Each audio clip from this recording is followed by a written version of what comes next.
Hello friends, welcome to Universe of Naruto X.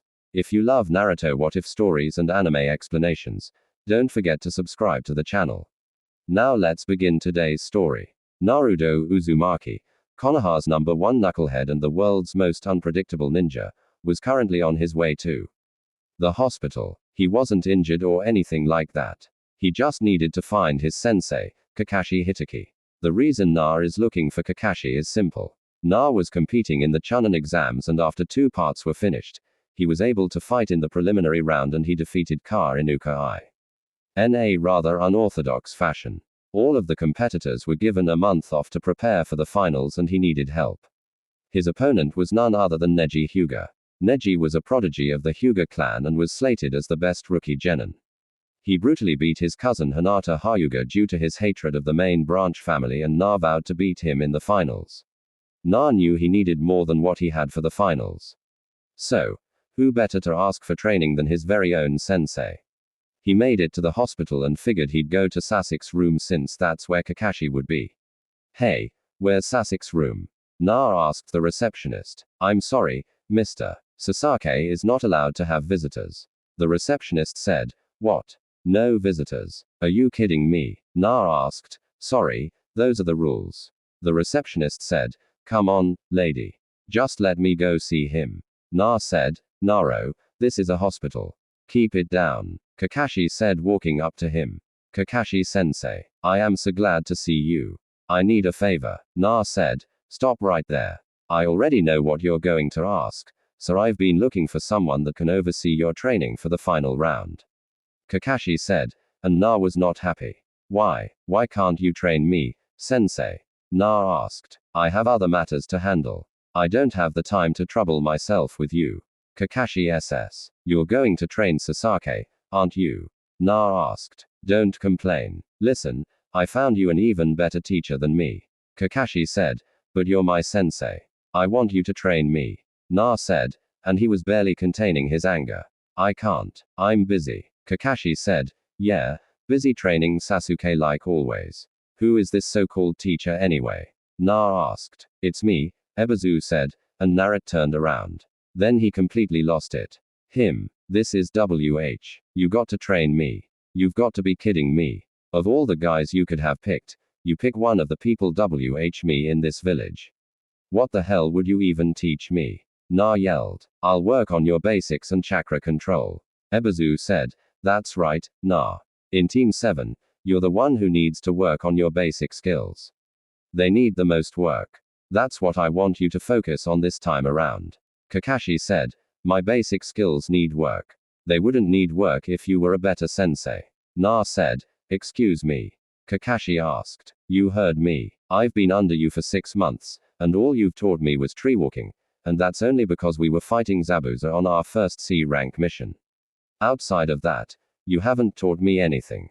And then you pawn me off on this guy who doesn't even like me. You don't suck as a teacher. You also suck as a person. Those who break the rules are scum, but those who abandon their comrades are worse than scum. You can't even live by your own words. I know you've been teaching Sasuke and Sakura privately. There's no way Sasuke got that strong without some help. And Sakura was worse than me coming out of the academy. She couldn't even break a simple D rank genjutsu during our test. Forget it. I'll find somebody to train me myself. Na said and stormed out of the hospital. Konoha streets. Stupid sensei pawning me off for training. I don't need him. I'll train myself if I have to. Na said he was so caught up talking to himself that he didn't see the person in front of him until they bumped into each other, making the person fall to the ground. Ow. Hey, watch it, the person said. And it was female. Ha. Oh. Sorry. Naruto said and helped her up, then noticed who it was. Thank you. Oh. Hey, I remember you. You're Naruto, right? The girl asked. Ah. Yeah, you're Temari, right? Na asked. It's Temari. Temari said. Oh, right.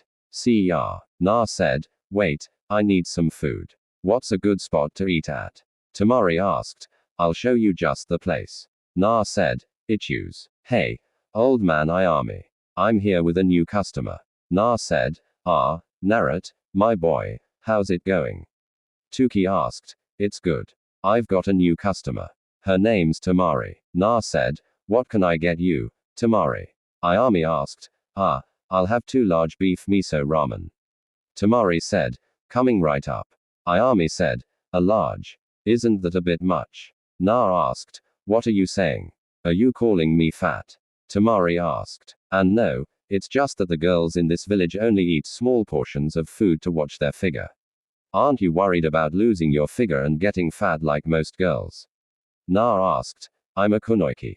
I can eat as much as I want since I'll just burn the extra calories and weight off as I train. Why are you even checking me out? Focus on yourself and don't worry about me. Temari said rather harshly, and Naruto's eyes darkened from sadness. Sorry, I was just curious. I'll see you later, old man. Ayami. Na said and left the ramen shop. What was that? Temari asked, surprised by his change in mood and sudden disappearance. You should apologize, Ayami said as she gave Temari her food. Why? Temari asked. Na wasn't trying to insult you. He doesn't have much experience talking to other people really. He mainly struggles to talk to girls. He was hated by the entire village since the day he was born. So, he lacks certain social skills, especially when it comes to girls. Ayami said, I see him talking to everyone all the time since I've been here. Temari said, he's talking to them, but they aren't really paying attention to him. When he talks and is loud, it's a cry for attention. You didn't notice, but he was calm and spoke quietly in here because he's comfortable talking around us and we already acknowledge him. He's a good kid and means well. He's just rough around the edges. Ayami said, doesn't he have any friends? Temari asked, not that I know of. If he's not here eating or out training, he's up in his apartment by himself. Ayami said, what about his parents? Temari asked, his parents died the day he was born. He's an orphan. He was kicked out of the orphanage at about 6 years old and has been living on the streets for 2 years before the Hokage found him and gave him an apartment. Ayami said, and Temari actually started to feel bad. I guess I should go apologize. Temari said, give him some time. It's best to leave him alone when he gets like this. You won't find him. He's so good at stealth that if he doesn't want to be found, then not even the Hokage can find him. Ayami said, Na was walking around the forest when he heard the sound of fighting. He went into the trees and saw 2 purple-haired women sparring, and one of them was the same purple-haired Jonin from the second part of the Chunin exams. Anko Midarashi. He was so into the fight and noticed that they were fighting while standing on water. He remembered Kakashi and Zabuza doing that when they fought. Why are you spying on us? A voice asked behind him and he froze. I was just walking around the forest and I heard fighting. I came here and saw the 2 of you fighting. Na said, I recognize you. You're the loudmouth brat from the Chunin exams. Enko said, Na, what are you doing here? The next purple-haired woman asked, how do you know my name? Na asked, you don't recognize me without my Ambu mask on, but I've known you since you were a kid. My name is Yuga. Yugao said, your voice does sound familiar. Anyway, I was just watching you 2 spar. Na said, you're lying. You just wanted to see us get all wet and get a peek at through our wet clothes.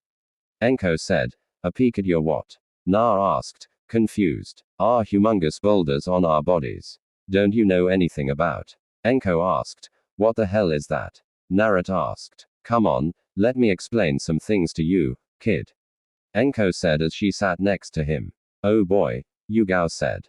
Then they both proceeded to give the talk to Na, but Anko was a bit overdescriptive and hands-on for Yuga, but Na understood what they were saying. So that's what the women in the brothel houses are doing. I always thought they were doing some kind of intense training. Na said, nope. Enko said, you learn something new every day.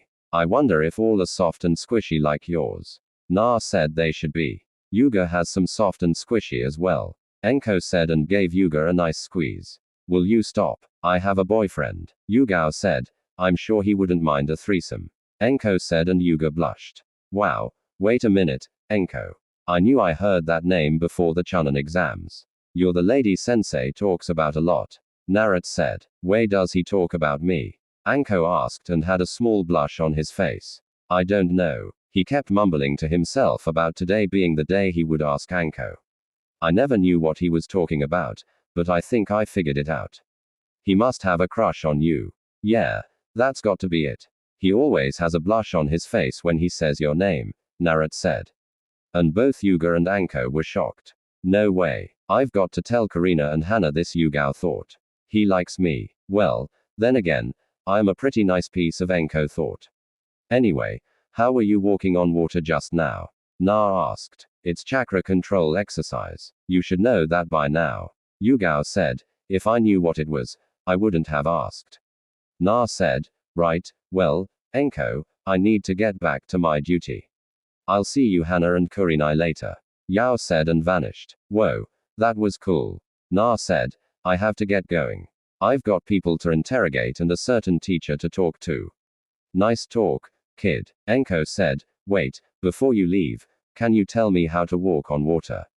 Na asked. What's in it for me? Anko asked. I noticed you like dango and red bean soup. There is 3,000 Rio in this pouch for you.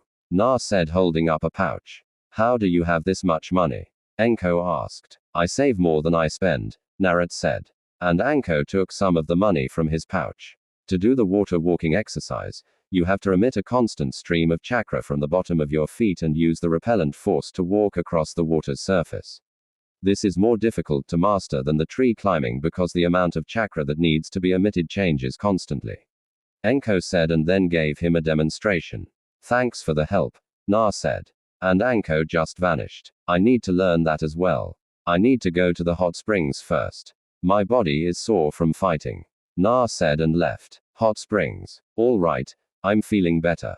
So now I'll do the water walking exercise. Na said he figured he would work on it at the hot springs because it would give him more inspiration to complete it since he didn't want to get burned.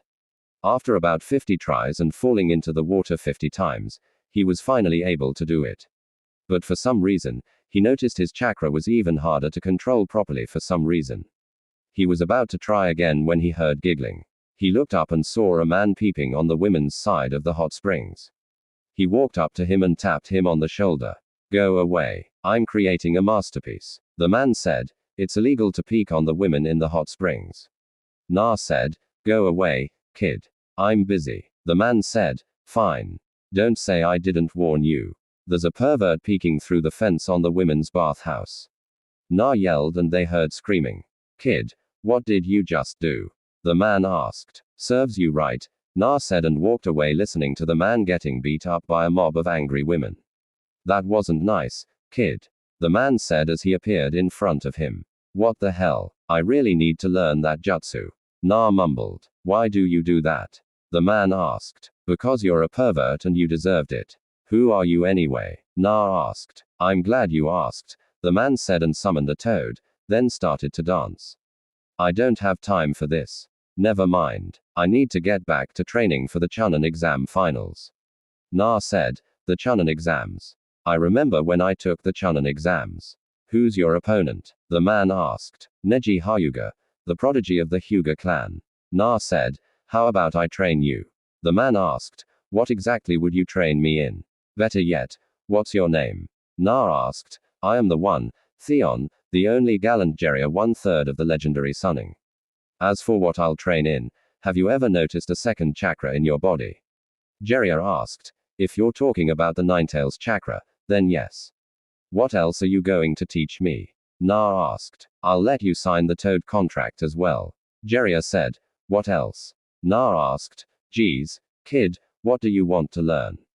Jiraiya asked. I only planned on training him on using the Ninetales chakra and giving him the Toad contract. Jiraiya thought, how about some Enjutsu, Taiyutsu, and if you can help with my Fujutsu? Na said, you know Fujutsu? Jiraiya asked. Yeah, I'm only level 5, so it's going a bit slow for me. Na said level 5 at your age. That's great, actually. Well, do all of that if you agree to what I want to teach you. Jiraiya said, okay, but can we hold off on the contract signing until about a day or two before my training is over with? I have a month, Naruto said. Why wouldn't you want to sign it right away? Why wait to sign the contract? Jiraiya asked. Because what if I'm not worthy enough to sign the contract? I mean, I get that it's a huge honor, but from what I've read up on summoning, the boss summons has the right to reject me if I'm not worthy enough. Can't I just build my strength up first before I sign the contract? Na asked. He's different from what Sensei told me about him. Jiraiya thought, sure, meet me here at 4 o'clock a.m. Well trained from 4 a.m. until 6 p.m. this entire month. What do you know so far? Jiraiya asked. Shadow clones, substitution jutsu, transformation jutsu, sexy jutsu, and that's it. Na said, that's it. That's all you've learned in what 6 months? Jiraiya asked. I knew all of that besides tree climbing and water walking before I graduated. I learned tree walking during a C rank turned a rank mission, and I just found out about water walking a few hours ago. Na said, I see. Who is your sensei? Jiraiya asked. Kakashi Hitaki. Naruto said, you should be way above where you're at now. I've noticed you completed the water walking, but you seem to have a problem with your chakra. Jiraiya said, I know. It's been harder to control ever since that stupid snake man hit me in the stomach during the second part of the Chunin exams. Na said, Snake man, lift up your shirt and channel chakra for me. Jiraiya said, why? Na asked. Just do it or I won't train you. Jiraiya said, all right, sheesh. Naruto said and did as told. So this is the formula used to imprison the 9-tailed fox. A double tetragram seal with an 8-sign seal. That way, if any of the demon's chakra escapes the tetram seal, it will be safely channeled into and suppressed by Naruto's own chakra. The 4th Hokage did this for Naruto's own protection. Since then, a 5-prong seal had been added. An odd-numbered seal on top of an even-numbered seal. That it explains it. That's why his chakra and the demon's chakra are merging in an unstable way. I'm surprised he was able to master water walking with this seal on him. Jiraiya thought, so, what's wrong with the seal? Na asked. That snake man placed an odd number seal over an even n-numbered seal. Do you know what the 5-prong seal is? Jiraiya asked. No, I haven't gotten that far into sealing yet. Na said, basically, when the 5-prong seal is placed on somebody, they have difficulty controlling their chakra. In your case, your chakra became even more unstable due to the 9 tails being inside of you. It caused both of your chakras to merge in an unstable manner. Jiraiya said, can you remove it? Na asked. Of course I can. I am a seal master. Jiraiya said and then slammed his hand onto Naruto's seal. 5-prong seal release. Jiraiya removed the seal from Na and he let out a silent yet by the look on his face. A painful scream. Na wanted to yell at Jiraiya, but he felt his chakra was a lot easier to use. A little warning would have been nice, but thank you. Na said, you're welcome. Now, onto our schedule. We'll be working on your speed, strength, and tactics. I'll be having you wear weights to help as well so you can get some good results. Enjutsu we'll work on after your physical training is done. Fenjutsu will be the last thing we work on every day. Jiraiya said, does this mean I'm like your apprentice? Na asked. No, you aren't my apprentice officially until you sign the Toad contract. Now get home. Tomorrow is the start of our training regime. Jiraiya said, you got it, pervy sage. Na said, don't call me that.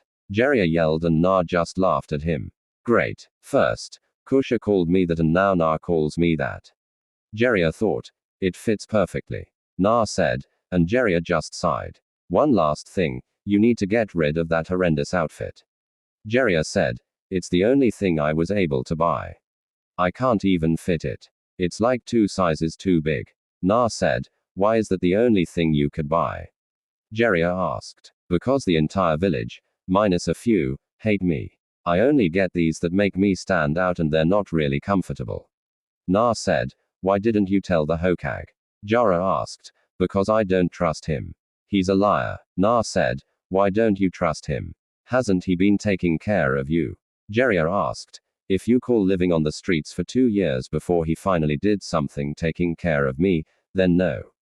That little orphan check I'm supposed to get barely covers my food and rent for that dump of an apartment he gave me. I'm grateful for it, but when Sasuke became an orphan and had to move out of the Uchiha compound, he was given a luxurious apartment. Na said, I see. Why do you call him a liar? Jiraiya asked, because he is. I asked him if he knew my parents and he lied to my face telling me no. When I asked him again, he told me it's pointless to worry about that. I know he's lying because whenever he lies, He takes a long inhale of his pipe and turns away from the person before speaking. Another thing, I asked him for help in the academy since none of the teachers would help me with the clone jutsu, and he said he couldn't help me because that would be showing favoritism, but he gave the okay for Sasake to have private tutors when he asked. Naruto said, don't you think you can give him some slack? I mean, he is the Hogue. Jiraiya said, the same Hokage that passed laws saying if anyone was to harm me for being a gentry that they would be put to death. Yeah. I've been beaten so many times by ninja and civilians that it's impossible to count. I had to find out from a rogue teacher that I had the 9 tails in me after he lied to me every time I was in the hospital clinging to my own life, asking him why people hated me, Naruto said. And as he was ranting, his eyes changed. What the hell kind of dojutsu is that? Manado and Kusha never had one. Jiraiya thought, I'll talk to Hirozen sensei about all of this. He was supposed to be taking care of you for me. Jiraiya said, for you? Who are you exactly? Naruto asked, I can't tell you that, but I did know your parents. Jiraiya said, who are they? Naruto asked, let's make a deal after the Chunin exams are over with, and if you become a Chunin, I'll tell you who I am and who one of your parents were. Deal? Jiraiya asked. Deal. Naruto said, what's up with your eyes? Jiraiya asked, what do you mean? Naruto asked, what do you see right now? Jiraiya asked, I see your chakra flowing, and I feel like I can do something else, but I'm not sure what it is. Naruto said, stop channeling chakra to your eyes. Tomorrow, we'll see what else the eye of yours can do. Now, I need to go talk to the Hokage about some stuff. I'll see you tomorrow morning, kid. Jiraiya said and vanished. Damn it, I should have had him show me how to do that first. Naruto said and walked away. Hospital. Hey, Shikamaru, what are you doing here? Naruto asked. I was visiting Choji. What about you? Shikamaru asked. I'm here to see bushy brows. Naruto said, I think I'll join you. Shikamaru said. They walked to Lee's room only to see Gar trying to kill Lee. Shikamaru used his shadow possession jutsu to hold Gar, and Naruto hit Gar with a strong punch to the face that hurt Shikamaru as well. What the hell are you doing in here? Naruto asked. I was going to kill him. Gar said. What? Naruto asked. You already beat him during the Chunin exams. What's your problem? Wasn't that enough for you? Do you have some kind of personal grudge against him or something? I have nothing against him. It's nothing that complicated. I simply want to kill him, that's all. Gar said. You're sick in the head. You're crazy. Naruto said. You think we're just going to stand by and let you do whatever you want? You sick, selfish psycho. Shikamaru said, if you don't stay out of my way, I'll have to kill you too as well. Gar said, and then Naruto walked up to him, staring him right in the eyes. Then do it. We both know Shikamaru's jutsu isn't affecting you. What's stopping you? Naruto asked. What the hell? Shikamaru asked. Do it, Gar, or leave. Naruto said, it's Twinon. Just take my advice and go quietly. Shikamaru said, I'll give you one last warning. If you get in my way, then I'll kill you. Gar said, then I'll tell you again. Do it. Naruto said, will you shut up? He fights like he's mad, like he's a demon or something. Shikamaru said, he can act like a demon all he wants to, but I've got the real thing inside of me. Naruto said, you idiot. Leave this to me. What's the point of getting him mad? Shikamaru asked. A demon. Ha, my demon is as real as yours is. From my birth, my upbringing was not what most people would consider a happy one. To ensure that I became the strongest of shinobi, my father cast his jutsu on me, infusing my unborn self with a sand spirit. I destroyed the life of a woman who gave birth to me. I was born a monster. Its name is Shukaku, and it's the living incarnation of an old monk of the sand village who'd been sealed up in a jar of tea. Gar said, yeah, some kind of demonic jutsu, but to use it on a baby before it's even born, man, that's creepy. Shikamaru said, can that be true? He has one inside of him, too. Naruto thought, your dad must have loved you a lot. Shikamaru said sarcastically, you speak of love. Don't measure me by your standards. Love, family. The only emotional ties I have to my family are the ones I'd like to wrap around their necks. They're only ties of hate given by the death of my mother. I was brought into being and nurtured as the salvation of the village. I was the case Cage's child. My father taught me the inner secrets of the shinobi. He pampered me, protected me, and left me to myself. For a long time, I thought that was love. That was when everything started. Gar said. When? What started? Shikamaru asked. In the 6 years since I became 6 years old, my father tried to destroy me more times than I can count. Gar said. You just finished saying how your father pampered and protected you. So which is it? Shikamaru asked. Those who get to become too strong are apt to become feared. The jutsu that gave me birth had unbalanced something in my mind. Even the fools in my village finally realized I had emotional problems. My father, the Cease Cage, had created me as his ultimate weapon. But I eventually became a threat to the very village I was meant to save. By the time I was 6, I became a figure of terror to them. I was a relic of the past that they wished would disappear. So you see, I had failed at the one purpose for which I was given life. What then was left for me in this existence? Why go on living? For a long time, I couldn't find an answer to that. But in order to live, you need a purpose. To exist for no reason is the same as being dead. Gar said. I know exactly what he means. He's the same as me. Na thought. Then in time her answer came to me. To put it simply, my reason for living is in the killing of others. For years I lived in fear of those who were sent to murder me. But now I am at peace. I killed many would-be assassins. And it was while I was doing it that the truth was made clear to me. I live solely for myself. I live only for myself. As it was the death of my mother that first gave me life, now it is the death of others that sustains me. That makes me almost happy to be alive. And there's no end to it. As long as there are still people to kill in this great wide crowded world, I will never disappear, Gar said. And then his sand came to life around him. All right, that's enough. Save it for the finals. That's when the final competition begins. You're just wasting it today. Is that what you want? My guy asked, and Gar grabbed his head, forcing his sand to come back into his gourd. Then he just walked out. All the same, I will kill you. Just you wait. I'll kill you all. Gar said. I see. I'll see you guys later. Na said. Where are you going? Shikamaru asked. I need to get some sleep. My teacher is meeting me at 4 a.m. to start training for the finals. Na said. Isn't Kakashi always late? Shikamaru asked. He's not teaching me. I have somebody else who was the second strongest in the village behind the Hokage. Na said. Who would that be? Shikamaru asked. Toads. Naruto said cryptically, and Might Guy widened his eyes. Na, is he your teacher? Guy asked. Yeah. Na said. Then I look forward to seeing your hot flames of youth in the finals. Guy said and did his nice guy pose. Konoha streets. I guess I have my work cut out for me in the finals. Naruto said he was walking through the streets of Konoha again, and this time he felt at peace. After he got everything off his chest when he talked to Jera for the first time in his life, he acted. Ali felt at peace. He decided to stop by the shinobi library to look for a taijutsu style and found 2 styles that should help him. He left the library, and as he was walking, he once again bumped into Temari. Ha, oh. It's you again, Naruto said as he helped her off the ground. Yeah, it's me. Don't you ever watch where you're walking? Temari asked. I do, but it's a peaceful night and I've got some stuff off my chest with my teacher for the finals, so I just felt at peace. Na said. I see. So, what's with the scrolls? Temari asked. For my training. Na said. What kind of training? Temari asked. Brutal training. Can I help you with something? I have to meet my sensei at 4 o'clock a.m. And it's already 9 p.m. Na said. Listen, I'm sorry about what happened earlier at the ramen shop. I didn't mean to come off so harshly to you.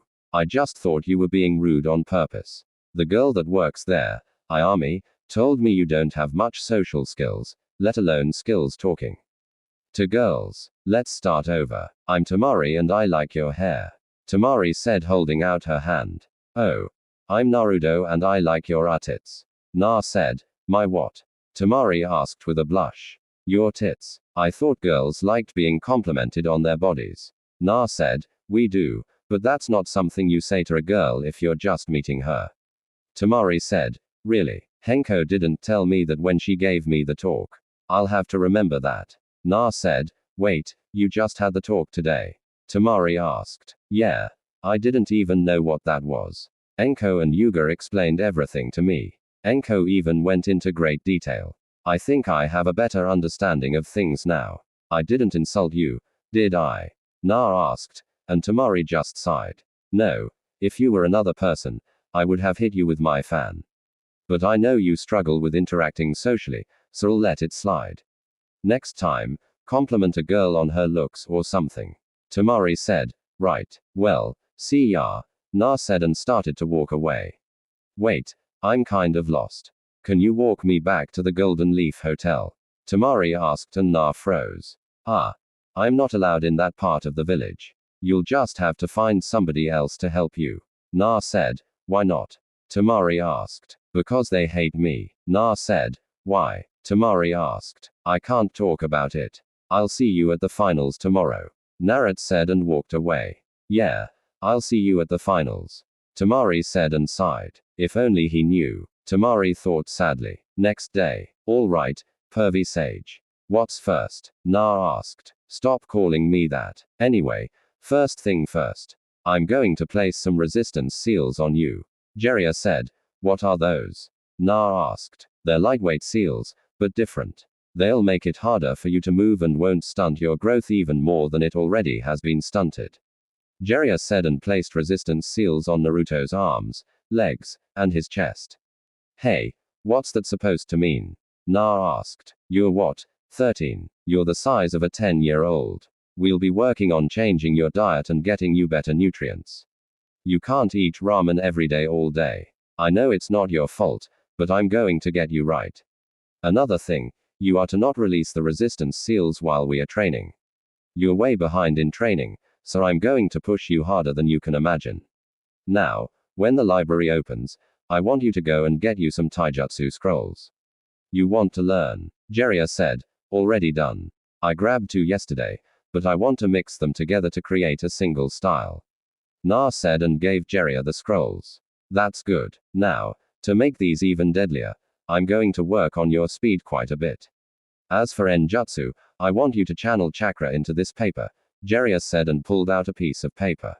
Why? Na asked. It's chakra paper. It'll tell us what element you have to learn elemental Enjutsu. If your element is fire, the paper will burn. Water, the paper will become damp. Earth, the paper will crumble. Wind, the paper will split in half. Lighting will cause the paper to wrinkle, Jiraiya said. Cool, Naruto said as he channeled chakra into the paper. The results were shocking and Jiraiya had his jaw on the ground. The paper split into 4 pieces. One was ripped to shreds. Another became so damp that it deteriorated. One caught on fire and the last one turned to ice. What the hell? Do it again, Jiraiya said and gave Na another piece of chakra paper. Then got the same results. Is that bad? Na asked. No. It's a shocker. Jiraiya said. Sweet. So, when do we get started? Na asked. Right now, the first week we'll be working on your speed and taijutsu. Next week is when we will work on everything combined. Jiraiya said. So, that's where I put my old kanai pouch. Naruto said. What? Jiraiya asked. Nothing. My old kanai pouch was under a floorboard in my apartment. But how do I know that? I'm standing right here. Na said. Did you leave a shadow clone at home? Jiraiya asked. Yeah. I had some of them clean the apartment for me. Na said. I'll tell you the secret to shadow clones. Whenever one of them dispel, the original gets their memories. Tobaramaju created the jutsu for spying purposes. Jiraiya said. Sweet. Wait. If I can gain their memories, can't we use them for my training? Na asked and Jiraiya just looked him. Why the hell didn't I think of that? Okay. Make 60 shadow clones. I'll send a shadow clone with each group of 20 to get you started on elemental training. While the clones work on your Enjutsu and Fuon Jutsu, we'll be sparing every day until the final 2 days of training. I want you to sign the Toad contract still. Jiraiya said. What about the Ninetales chakra?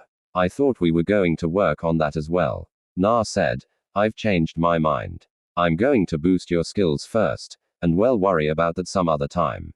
Now, I want you to run 50 laps around the walls of Konoha. After that, we'll start on your taijutsu. Jiraiya said. You got it, pervy sage. Na said, and dragged his feet to start running. I hate that name. He's going to be something special. He may even surpass Umanado quicker than you'd hope if he keeps this up. Jiraiya thought and started looking at the scrolls Naruto had. Muay Thai and Kyusho Jitsu. He seems to be eager to take Neji on using Taijutsu. He should know that fighting a Hyuga in Taijutsu is suicide since they can seal off your chakra points. That must be why he has Kyusho Jutsu in here. He must want to make Neji feel what others feel when they fight a Hyuga. Neji may block off Naruto's chakra points, but he'll still be able to fight. However, if Na strikes certain pressure points on Neji, then he won't be able to use that body part until the effects wear off. Smart plan, Jiraiya said, and then a smaller scroll fell out. 7 heavenly breaths, Jiraiya thought, and then read it, making his eyes go wide. I don't even think Na knows he grabbed this scroll. The way this is explained, it's almost exactly like the 8 inner gates that my guy uses. I heard a kid named Rocky can also use the 8 inner gates up to the 5th gate, and he's only been a genin for a year. These are tough, but easier to use than the 8 inner gates. If Naruto fights this guy kid I've heard about, then he'll need something like this to give him a bit of help. I won't have him do this. I'll have some of his shadow clones test it out first and then have him do it. Jiraiya said 28 days later. All right, nah, it's time to sign the Toad contract. Jiraiya said and placed the scroll on the ground. How do I sign it? Na asked. Bite your thumb and sign it with blood. After you sign it, make sure you place blood on each of your fingertips and place them under your name. Jiraiya said and Na did that. Now what? Na asked. Now bite your thumb and do these hand signs to summon a toad. Make sure you use some chakra as well, Jiraiya said. And Naruto went through the hand signs. Summoning jutsu. Yo. Name's Gamakichi. Nice to meet you, Gamakichi said. And he was a small orange toad. Not bad for a first summon, Jiraiya thought. Try it again, but this time use as much chakra as you can. We've been working on your chakra control a lot during training, so you should be able to summon the boss toad or a warrior toad. Jiraiya said and Naruto did it again. Summoning jutsu. Jiraiya. A loud voice boomed. Of course, he summons Gamabunta. Jiraiya thought, yes, Gamaba. Jiraiya said as he hid behind a rock. Why the hell did you summon me? I don't see a fight going on. Gamaba said. I didn't summon you. He did, Jiraiya said, pointing to Naruto, who was on his head. Nice to meet you, Chief Toad. The name's Naruto Uzumaki. Naruto said. You actually want me to believe this run summoned me? Gamaba said. It's true, Pops. I saw the whole thing. Gamakichi said. Gamakichi, what are you doing here? Gamma asked. The new guy summoned me before you. I say we let him keep the contract. Gamakichi said. He was able to summon me on his second try. Not even Jiraiya, the 4th Hokage, was able to do that.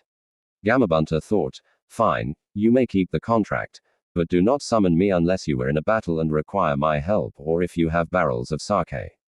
Gamaba said. Sake, wait. I think I have some of that stuff, Naruto said and pulled out 6 storage scrolls revealing 50 barrels of sake. I like this kid already. Gamakichi. We're leaving. Gamaba said. See ya, Naruto. Gamakichi said. And they left with the sake. Now what pervy sage? Naruto asked and Jiraiya just stood there pouting. Let's go over everything you've learned this past month. Jiraiya said well we went through about 50% of both Taijutsu scrolls but you said my new speed makes up for the incomplete Ting styles. My Enjutsu is good but I don't know any Ice Enjutsu yet. Futsu I'm halfway through level 6 now. Genjutsu we found out is useless against me when I have my dojutsu activated, but without it I can break up to high C rank Genjutsu. Oh. And you taught me some of those 7 heavenly breath techniques. List of the Enjutsu you've learned. Jiraiya said. Shunshin, Fire Style, Fireball Jutsu, Fire Style, Demon Lantern, Fire Style, Dragon Flame Caterwall, Fire Style, Firefox, Water Style, Ripping Torrent, Water Style, Water Beast, Wa. Ter Style. Try Water Dragon Jutsu Water Style. Water Dragon Jutsu. Shuriken Shadow Clone. Kanai Shadow Clone Wind Style. Gale Palm Wind Style. Great Breakthrough Wind Style. Spiraling Wind Ball. Where would you rank my overall skill? Na asked. I'd put you at about mid to high Tunen. Now overall, Jiraiya said, where would you put me before we started to train? Na asked Lo Genin. I'd say that because of your skill in using the shadow clones, you've come a far way in a month. Now, the next 2 days are for you to do whatever you want. Good job, Jiraiya said. Thanks, pervy sage, Na said. Don't call me that, Jiraiya yelled. And Na just laughed at him. Hey, pervy sage, how fast am I now? I mean, these resistance seals must have helped a lot, right? Na asked. Well, I'd say that your speed is faster than that Rock Lee kid after he takes off his weights and without the seals activated on you. You were already low chunin in speed before any progress happened. I'm surprised Kakashi hasn't noticed that. Jiraiya said that's because he was focused on his most prized student, the one I know for a fact that he wanted the most because of the stupid sharing. Na said Kakashi took the easy student. Jiraiya said, what do you mean? Naruto asked. Kakashi took the prodigy of the class because Sasuke is a genius. It's easier to teach Sasuke because you can already tell he has a training background. You, on the other hand, had no one to train you and knew next to nothing. It would have been difficult for Kakashi to teach you because you don't understand things like Sasuke. To put it simply, Sasuke was the diamond while you were the lump of coal. Which do you think people would prefer, a diamond or a lump of coal? Jiraiya asked. The diamond, Na said. Exactly. I'd rather take that lump of coal. I did have a diamond before that needed polishing, but I'd still take a lump of coal. Jiraiya said. Why? It's not worth anything. Na said. Not at first it isn't, but if you put that lump of coal under enough pressure and polish it enough, you might just end up with a diamond. Inside every lump of coal, there's a diamond waiting to get out. Jiraiya said. So, were you the diamond in your team? Na asked. No, I was the lump of coal. I was like you until I met the toads and started to train under them. As you know, Orochimaru was on my team. He was the diamond on my team along with my other teammate. Like you, I also learned through trial and error. Look at me now. I'm one of the legendary Sunning. Jiraiya said. Are you the strongest? Na asked. I'd like to say so. As you know, I am a spy master and I do go on missions. I have to make sure my skills are always sharp and on point. I know one of my teammates hasn't trained in decades, and Orochimaru has his own evil thing going, so he probably still trains a bit. Jiraiya said. So, it's a toss-up between you and Orochimaru for the title of strongest son. Na said. I didn't say that. Jiraiya said. Yeah, but you also didn't say either of you were stronger. I mean, if the third member of your team hasn't trained in months, then it's obvious you or Orochimaru would be the strongest. Na said. Who do you think is the strongest between you and your teammates? Jiraiya asked. Well, me, of course. Na said. Why? Sasuke is the prodigy of your team, isn't he? Jiraiya asked. Yeah, but I noticed even the simplest training I did would put Sasuke on edge since I was closing the gap between us quickly. I mean, he had Kakashi helping him privately, but I was able to make him work for it if he wanted to beat me. I mean, look at everything you taught me. Taijutsu, Enjutsu, breaking Genjutsu, Fujutsu, and you even worked on my speed while not neglecting my power. If Sasuke is fighting Ga, then Kakashi must be working mainly on his speed to get around his sand or give him some kind of attack that can pierce through his sand. Na said his ability to think logically has gotten better over this month. Jiraiya thought. Now, what about your other teammate? Jiraiya asked. What about her? Na asked. Why isn't she the strongest? Jiraiya asked. She's the strongest bookwise, but that's it. She barely trains. All she does is follow Sasuke around like a lost puppy. She worries more about her overall appearance than her skills, and when she does train she does the bare minimum, then gets an attitude with me if I ask if she wants to train together. Na said. If you make Chunin, then what will you do? Jiraiya asked. Train to become Jonin. After that, train to become the Hokage. Change the village up a bit because quite honestly it sucks. Na said. How does it suck? Jiraiya asked. First off, the academy is basically pointless if we don't do test scenarios. I mean, after 4 years, all you need is the basic 3 jutsus to graduate. That's stupid. Then on top of that, the red light district needs to be fixed, but nobody is doing it. The orphanages are in horrible condition, and we only have one ninja school, which is stupid because not everyone lives close to the academy. Na said. Why didn't you tell the Hokage? Jiraiya asked. He already knows, but he lets the civilian council walk all over him, and he claims he's just an old man that can only do so much. Na said, you've got some good points. However, the civilian council does have power, you know. Jiraiya said, last time I checked, this was a ninja village. The orphanage I can understand, but why are they meddling in ninja affairs like the academy and missions we get? We both know the civilian council is corrupt, but the old man is just too lazy and scared to do anything about it. Na said, how do you know all of this? Jiraiya asked. You'd be amazed at what I can do if I decided to actually get serious about sneaking around. All of the civilian council has made my life a living hell, except for Sakura's mother. I have all this dirt on them, and I'm just waiting for the right opportunity to bring it out. I even made it known that there are weak points in the village security. It's almost as if the village is welcoming an attack. I shouldn't be able to sneak into Ambu headquarters, sneak into the Hokage mansion, and I shouldn't be able to access the files room on the civilian council. Na said, how the hell weren't you caught? Jiraiya asked. Like I said during training, if I don't want to be found, you won't find me. Not even that glass orb the Hokage has can't even find me. Naruto said, sheesh, this village is lucky he isn't an enemy or they'd all be dead by now. Jiraiya thought, anyway, good luck in the finals. Jiraiya said, you're not staying. Na asked, I've got to meet up with some contacts.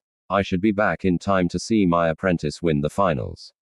Jiraiya said, I'm officially your apprentice. Na asked, yep, as soon as you signed the Toad contract, it became official.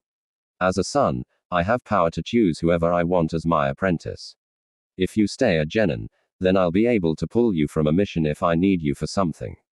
Jiraiya said, awesome. Hey, pervy sage, am I a diamond or lump of coal? Na asked. I've just started putting you under pressure and polishing you.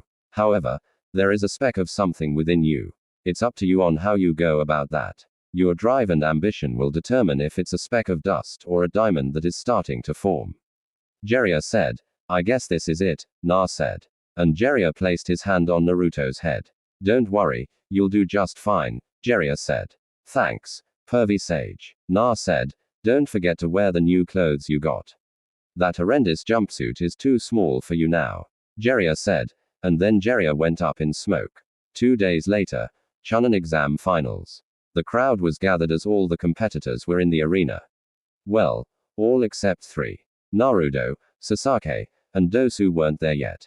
Sasuke was with Kakashi, so he was more than likely going to be late, but no one has heard from Naruto or Dao.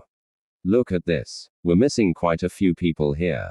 Shikamaru thought. Stance. What's going on? Where is everyone? This is about to get started. Ino said, yeah, what's going on? Sasuke and even Naruto are nowhere to be seen. Sakura thought, hey, look who's that? Ino asked, pointing to a competitor. I don't know, Sakura said. Fighting area name, please. The proctor asked. It's me, Na. Na said, sorry, the clothes threw me off. The proctor said, they're pretty sweet, huh? Na asked, yeah, they are. Finally got rid of the orange jumpsuit, huh? Shikamaru asked. I had to. Na said he now wore a white hoodie that had green trimmings down the side. Black shinobi pants and black shinobi sandals. Underneath his hoodie was a red shirt with armor mesh underneath it. His hair grew out a bit, and if you looked at him closely, he looked like a certain head on the Hokage monument. Whoa, he sure is cute. Stop that, Temari. You have more important things to worry about. Temari thought but couldn't stop the small blush appearing on her face. You guys are the heroes of this final competition.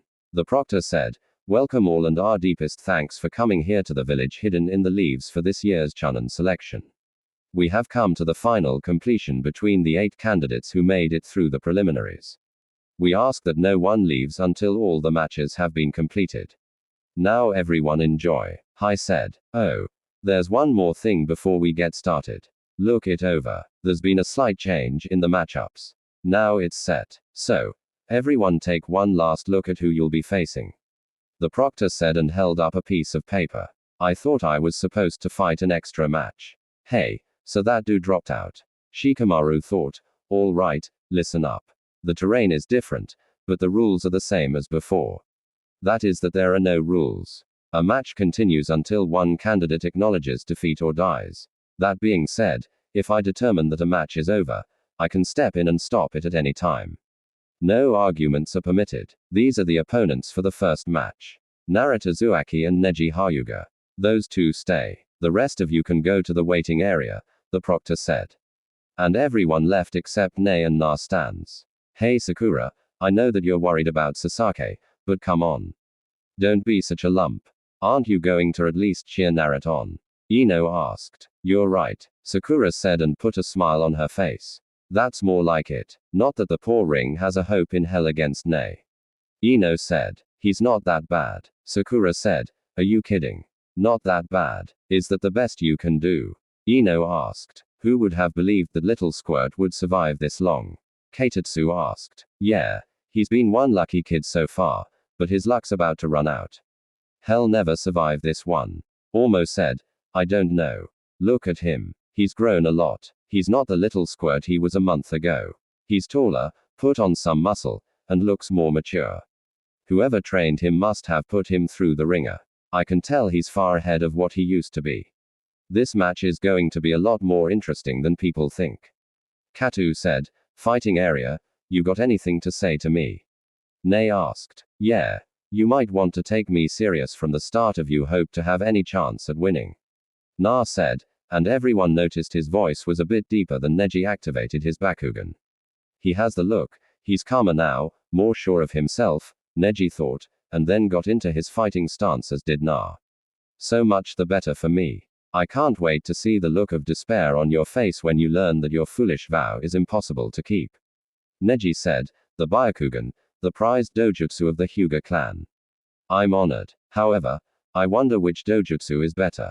Yours or mine? Na asked and activated his dojutsu, shocking everyone. Cage stance. What? Hai yelled. I've never seen a jutsu like that before. Care to explain? Lord Third the fake fourth Cage asked. I've never seen something like that before either. Hai said and focused on Naruto. I must see more of that dojutsu. I'll have to delay the invasion. Orochimaru thought and discreetly did a hand signal to somebody in the stands who nodded. Fighting area. All right, let the first match begin. The proctor said. Neji and Naruto had a brief stare down before Naruto sprang into action. He pulled out some shurikens and threw them at Neji, who started to block them until Naruto used the shuriken shadow clone jutsu and Neji had to use his ultimate Hyuga defense to block them. I can't believe he forced me to use the rotation on his very first move. Neji thought, now that we got that out of the way, how about we get started? Na asked, how did you know about my rotation? Neji asked, when I don't want to be seen, you won't see me even with those eyes of yours. Na said, it does not matter. You're still fated to lose to me. Ne said, yep, and you're still fated to be the Hyuga main branches, bitch. Na said and rushed in at Ne. You really are an idiot if you intend to take me on in a taijutsu fight. Neji said. Na appeared in front of Neji and they began a taijutsu fight. Neji was using his gentle fist and Na was using a combination of his two fighting styles. The crowd was cheering loud because of the high-speed action, and the shinobi in the stands was surprised that Na was able to go toe-to-toe with a Hyuga prodigy in taijutsu. Every time Ne would strike Na, he would get hit twice by Na. The speed at which Na was fighting threw Neji off a bit, but he was no stranger when it came to speed. What Neji didn't know was that Naruto's dojutsu allowed him to see Neji's chakra network. So, he was able to counter some of the blows to his chakra points by adding more chakra to them to keep them from closing. Stance. I can't believe it. Kurenai said, I know. To think this used to be the dead last. Whoever trained him during this month must have been quite the shinobi. Asuma said, didn't Kakashi teach him? Kurenai asked. No. From what I heard, Naruto asked Kakashi for help, but he refused as he wanted to train Sasaki for his match with Gar. Kakashi chose Ebisu to train Naruto and he flipped out on Kakashi, then stormed out of the hospital. Nobody hasn't seen or heard from him for an entire month. However, rumor has it that he spent some time with the Kunoichi from Suna. Asuma said, then it makes me wonder what he would be like if he was trained properly throughout the academy. Kurenai said, same here. I feel bad for Kakashi. Na will without a doubt make Chunin, and if he does, Kakashi won't have anything to do with it. Asuma said, as that nah, there's no way he should be able to fight with Neji like that. Ten thought, hey, Sakura. Ino said, huh, what is it? Sakura asked. I thought Naruto was supposed to be the dead last. Who trained him? Ino asked. I don't know. I haven't seen him for the entire month. He hasn't even been to Ikyaku's. Sakura said he's obviously been training and eating better. He's grown a couple inches and is probably as tall as Nae now. That, and look at the muscle he put on. I wonder if I should snatch him up before somebody else does. Ino said, and Hinata gasped. Ino, do you even hear yourself? Sakura asked. I'm just kidding. Sasaki is the guy for me. Naruto belongs to Hinata. Ino said, making Hinata blush. Fighting area. I can't believe he's able to match me in taijutsu. However, his arms are done for. Neji thought as they separated and both were covered in bruises. You may have gotten stronger, but you're still no match for me. The gentle fist blocks the chakra points wherever I strike. Looks like you can't use the chakra in your arms for UN jutsu. Nae said, see, that's where you're wrong.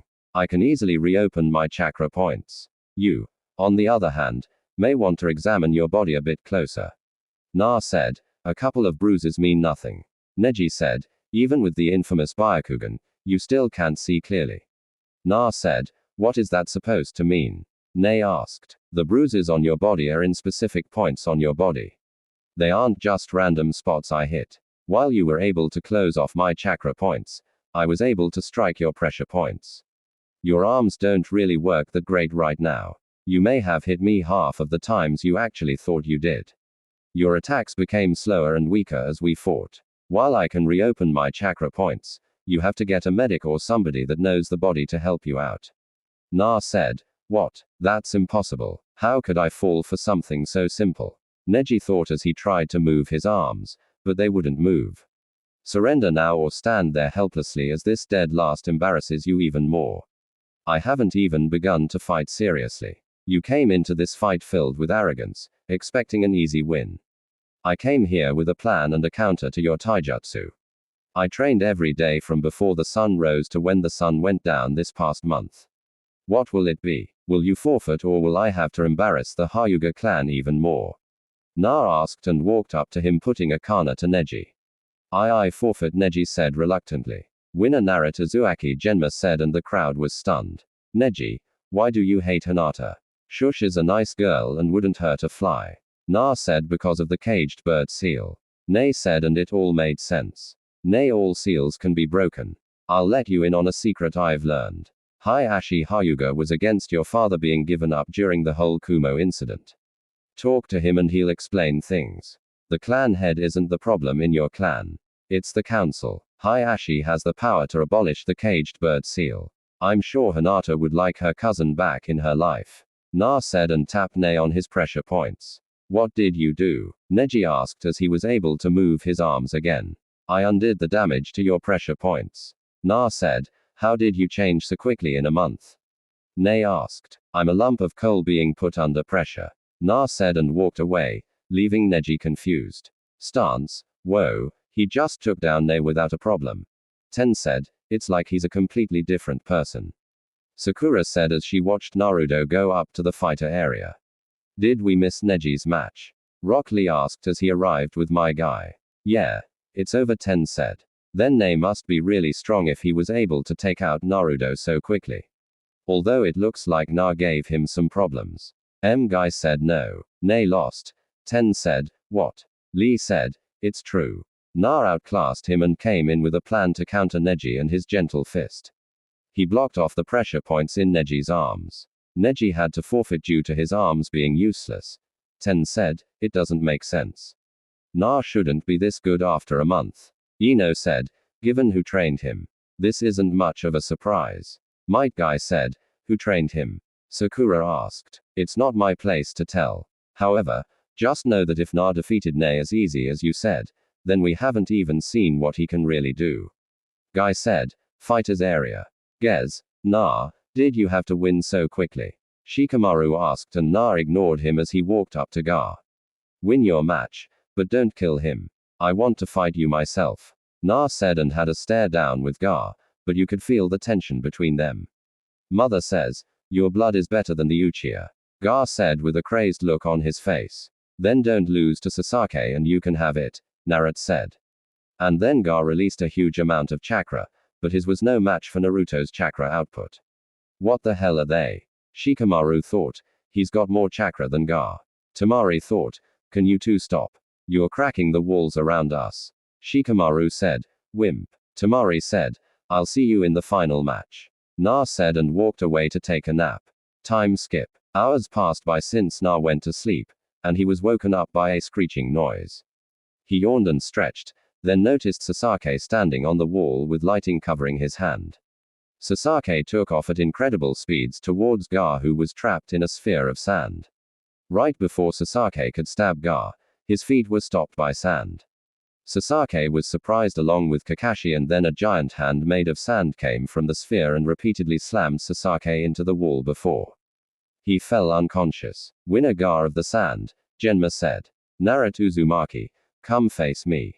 Mother wants your blood. Gar yelled and the sand sphere went away as Garo was back to normal stance. Okay, Na said and stood up, but he was grabbed. I'm calling off the match. You can't win, Kakashi said. Oh. Why is that? Na asked. Because if Sasake wasn't able to beat him, I know you can't.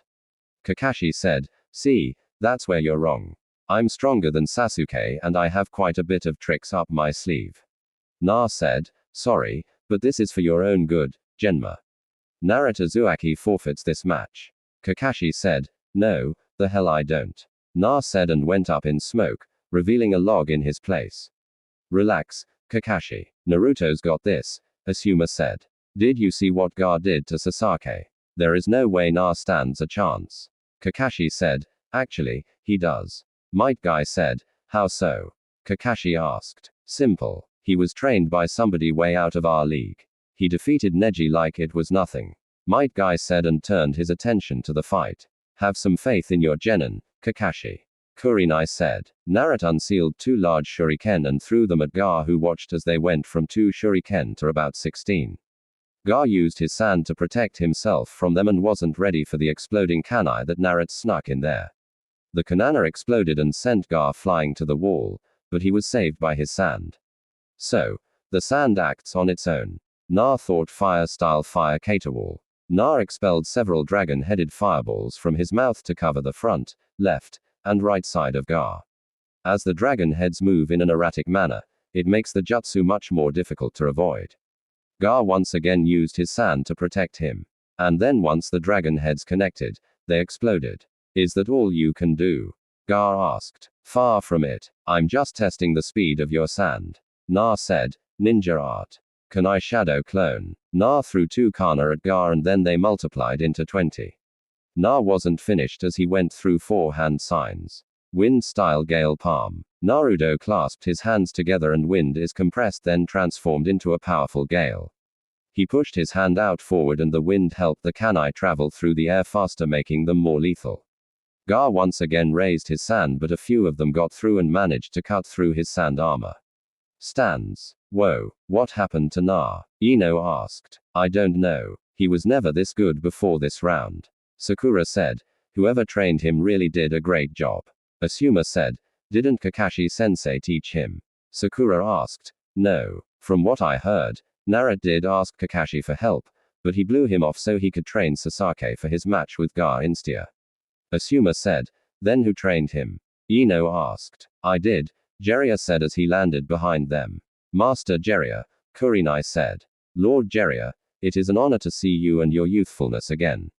Mighty said, sure, Jiraiya said. And Might Guy did his patented nice guy pose. Why did you train him? Kakashi asked. Because you wouldn't, Jiraiya said. Fighting area. So much for your ultimate defense. Must not be that great if I managed to get through it with a few lousy kani. Na said, shut up. Gar replied. Gar used his sand to attack Naruto, who was barely getting out of the way, resulting in him getting a few cuts and his clothes torn. Na saw Gar have his sand attack from each direction, and Na was able to use the Shunshin to escape whatever he had planned. Stop running, Gar said. Gar then started to transform, and Na quickly deactivated his resistance seals. The gourd on Gar's back slowly broke down and began to cover his body, covering his arms and then his face, distorting it and giving it Shukaku's features such as the yellow eye and markings. He even grows his one tail from the gourd, which itself functions like a normal tail. I see you're getting serious, Na said and activated his dojutsu stance. This is why I said to call off the match. I don't know what you're trying to prove, Master Jiraiya, but Na isn't ready for this kind of open. Kakashi said, how would you know? You never trained him. He's perfectly fine. He hasn't even used the skill he knows will work.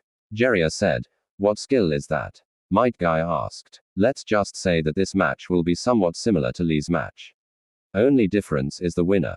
Jiraiya said he knows the 8 inner gates. Might Guy said, no, he knows something similar though. Jiraiya said, Lord Jiraiya, are you telling me he knows how to use that technique? Might Guy asked, yes, but only the first 2 activations. Jiraiya said, I see. Might Guy said, what does he know? Kakashi asked, you'll have to wait and see. Jiraiya said, can you at least tell us about his dojutsu and what it does? Asuma asked, as far as we know so far, when it's activated, genjutsu doesn't work on him and he can see chakra pathways. We're still trying to figure it out. Jiraiya said, then I think if he has a dojutsu, he should be placed under my care. I am training Sasake in using the Sharingan after all. Kakashi said, no, the Sharingan and his dojutsu are completely different. He's probably not going to want your help anyway. You had 6 months and did nothing with him. Jiraiya said, you said genjutsu doesn't work on him.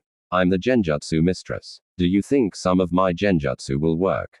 Kurani asked. I doubt it. Unlike the Sharingan, it's impossible to place him under a genjutsu while his dojutsu is activated. A Sharing user can be placed under a genjutsu, but they'll easily be able to break out of it and counter it. With Naruto's dojutsu, it's impossible to place him under it. I don't know if he can cast genjutsu with his eyes though. Jiraiya said, Hen the loser is still inferior to me. Sasake said arrogantly, yet he's lasting longer against Gar than you did. Jiraiya said, fighting area, time to Dieki. Gar yelled, sand shuriken. Gar swung his sand-covered arm at Naruto and sent shurikens made from sand towards him at a rapid pace. Naruto pulled out some kanai and started to deflect as many as possible, but he was eventually overtaken by the amount and was cut up severely. Yes, I can smell your blood from over here. Gar yelled. Shukaku's arm. After gathering a large amount of sand, Gar formed it into a replica of Shukaku's arm and used it to grab Na, then slammed him into the wall repeatedly. Naruto was lucky enough to cover his body in a layer of chakra, so the damage was significantly lessened from Gar's assault. After a few seconds of slamming Naruto into the wall, Gar released Naruto and watched him fall to the ground. Don't tell me you've given up already. Make me feel alive, Naruto Uzumaki. Gar yelled, water style. Triple water dragon jutsu. Na quickly went through hand signs and formed 3 dragons made of water from the air and launched them at Gar, who used his sand to protect him. Na didn't stop there because he went through more hand signs. Water style ripping torrent. Na created water that spirals in the palm of his hand and fired it at a high speed towards Gar, who once again used his sand to protect him. The collision sent water and sand everywhere in the fighting area. I wish I knew a lightning jutsu right now. Naruto thought. Naruto threw 2 exploding kana at Gar and watched as they landed right in front of him.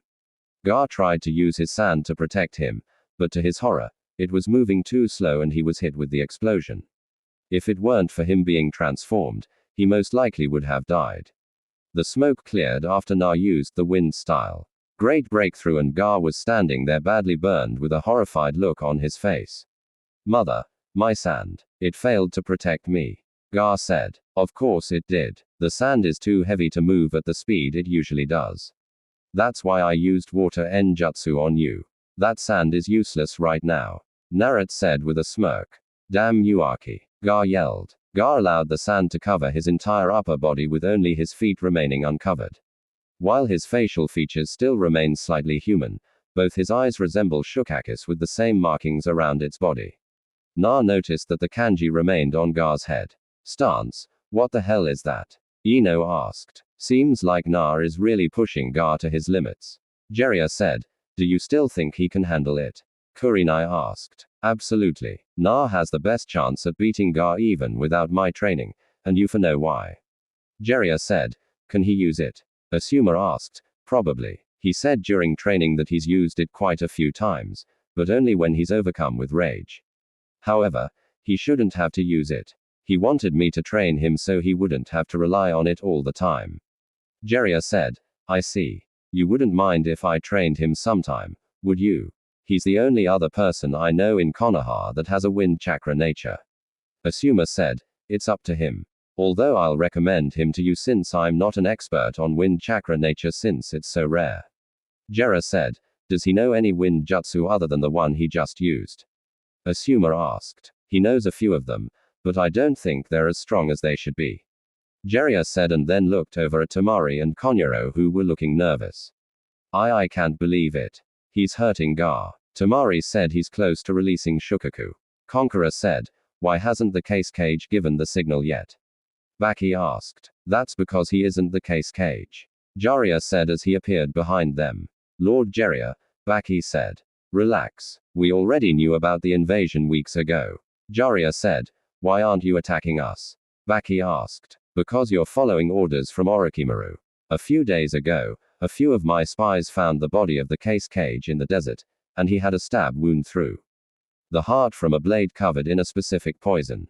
Jiraiya said. So this entire time, it's been Orochimaru giving us orders. Temari asked. Yes, I did some digging around and found out Orochimaru approached your father a month before the Chunin exams about teaming up for an invasion, but when our father declined, Orochimaru ambushed him a few weeks later. We grew suspicious when Rosa didn't show up for a meeting with the third Hokage to try and find a way to help your village get its budget increased again. That's when I sent some of my best spies out to find anything and they discovered his body. Jiraiya said. Damn it. So, what do we do now? Are you going to capture us? Baki asked. No, Baki. I want you to gather as many of the sand shinobi you can gather without making it obvious and help our ninja. And evacuate the village by helping everyone get to the shelter near the Hokage mountain. You two stay here and act normal. Once the invasion starts, take out any sound ninja you can until the Ambu arrives. Jiraiya said. Yes, sir. Also, I should let you know that we have a spy in your Ambu ranks. He's standing behind the other genin with the dog and the Hyuga girl. He was supposed to get a signal that would have him cast a sleeping genjutsu that would put everyone to sleep. And that's when Ga would release Shukaku since he comes out whenever Ga goes to sleep. Baki said. He'll get a squad of John and on it. You help us win this invasion and I'm sure the wind daimo will boost your budget again. Jiraiya said. He'll get on it right away. Baki said. Good. Jiraiya said. Wait, what about Ga? From the way this fight is going, he could release Shukaku at any minute. Conqueror said. He's right. After this transformation is when Shukaku can fully manifest. Temari said. Don't worry, Naruto will handle Ga. I did prepare him for this after all, Jiraiya said and vanished. Are we really going to leave a genin to stop Shukaku? Conqueror asked. So far, he's proven he can handle it. If things get bad, you two help him from a distance. Baki said and walked away. Fighting area. Stop running away from me Uzumaki, Ga yelled as he was trying to grab Naruto with his extended sand arms. Fine, Naruto said and then vanished from sight. Oh. Where a Ga was cut off from a kunai exploding right in front of him. Ga was suddenly punched from behind and the man he was just flying around like a human pinball before he finally crashed to the ground. That's not enough to keep him down, Naruto thought. Very interesting, Uzumaki. Show me more. Make me feel alive. Ga yelled. You asked for it, Naruto said and then looked up at Jiraiya who nodded. Stance. Master Jiraiya. Why did he look up at you? Kurenai asked because he's ready to let loose. Jiraiya said. Is he finally about to use it? Might Guy asked. Yes. Jiraiya said. Lieutenant Neji, I want you all to pay close attention to what Naruto is about to do. Might Guy said. What is he about to do? Nei asked. Something similar to what Lee did against Ga. Jara said. A technique that is similar to the 8 inner gates. My Guy said. What's it called? 1010 asked. Fighting area. I hope you don't regret this. Ga Na said 7 heavenly breaths. First activation. The first activation caused Naruto's eyes to turn completely white and his body gave off a yellow aura. Though it seemed that it was starting to take after the color of Naruto's chakra. This first breath allows Na to push towards his body's natural limits since the bolstered fortitude from the technique lessens pain and reduces fear of self-harm. Second activation. The second activation caused Naruto's body to expand slightly, his muscles becoming distinctly more prominent. In this stage, Na will also begin to recover faster as the activation stimulates the body's natural healing above the normal rate. Add in the healing ability he gets from the 9 tails. He's basically indestructible. Third activation. The third activation caused Naruto's skin to turn red, much like when the gate of life is opened. In this stage, Naruto can begin to push beyond the body's natural limits in lesser amounts, as the further bolstered natural recovery can largely null the damage that would otherwise occur. Before Gar could yell again, Naruto vanished and destroyed the ground where he was previously standing. All Gar felt was pain on his chin and noticed he was up in the air. Then he was knocked down to the ground. Lunar Barrage. Once Gar stood up, Naruto punched Gar in the gut and released a pulse of chakra from his fist to increase the power of the punch. Upon inflicting the punch, Naruto took advantage of the Gar's dazed state by following up with a fury of rapid untraceable punches. The punches that make up the barrage are not random, but are carefully thought out. Each one has the purpose of conditioning Gar into reacting a certain way and forced him to leave himself open for another type of punch. This is why Gar found it difficult to escape. Na ended the combo with a very powerful punch to Gar's stomach, inflicting a lot of damage and sending rocketing back. K at very high speed, crashing into the wall. Stands. Holy Ten whispered. That was the most youthful thing I have ever seen in my life. Lee said, why couldn't I copy his movements? Sasaki thought. Kakashi, I want that technique. Sasaki said, I can't teach you something I know nothing about. Sasaki. Kakashi said, then I demand that this old fool teaches it to me along with everything he knows. Sasaki said, kid, I'd watch what you're saying if I were you. Asuma said, he's one of the legendary son and is possibly the strongest shinobi in the village. Kurani said, doesn't matter. I will be waiting for him to show up at training ground 7. Sasaki said arrogantly, kid, I'm not teaching you. You may have all the skills, but you're not worth my time. I will never take on a student who is arrogant and thinks everything should be handed to him just because his family died. Jiraiya said, watch your mouth. Sasaki yelled and went to attack Jiraiya. But before he took one step, he was laying on the ground underneath a medium-sized toad. That's your only warning, Jiraiya said. Master Jiraiya, why did you pick to train Naruto? I mean, he had no skills or anything other than the shadow clone jutsu.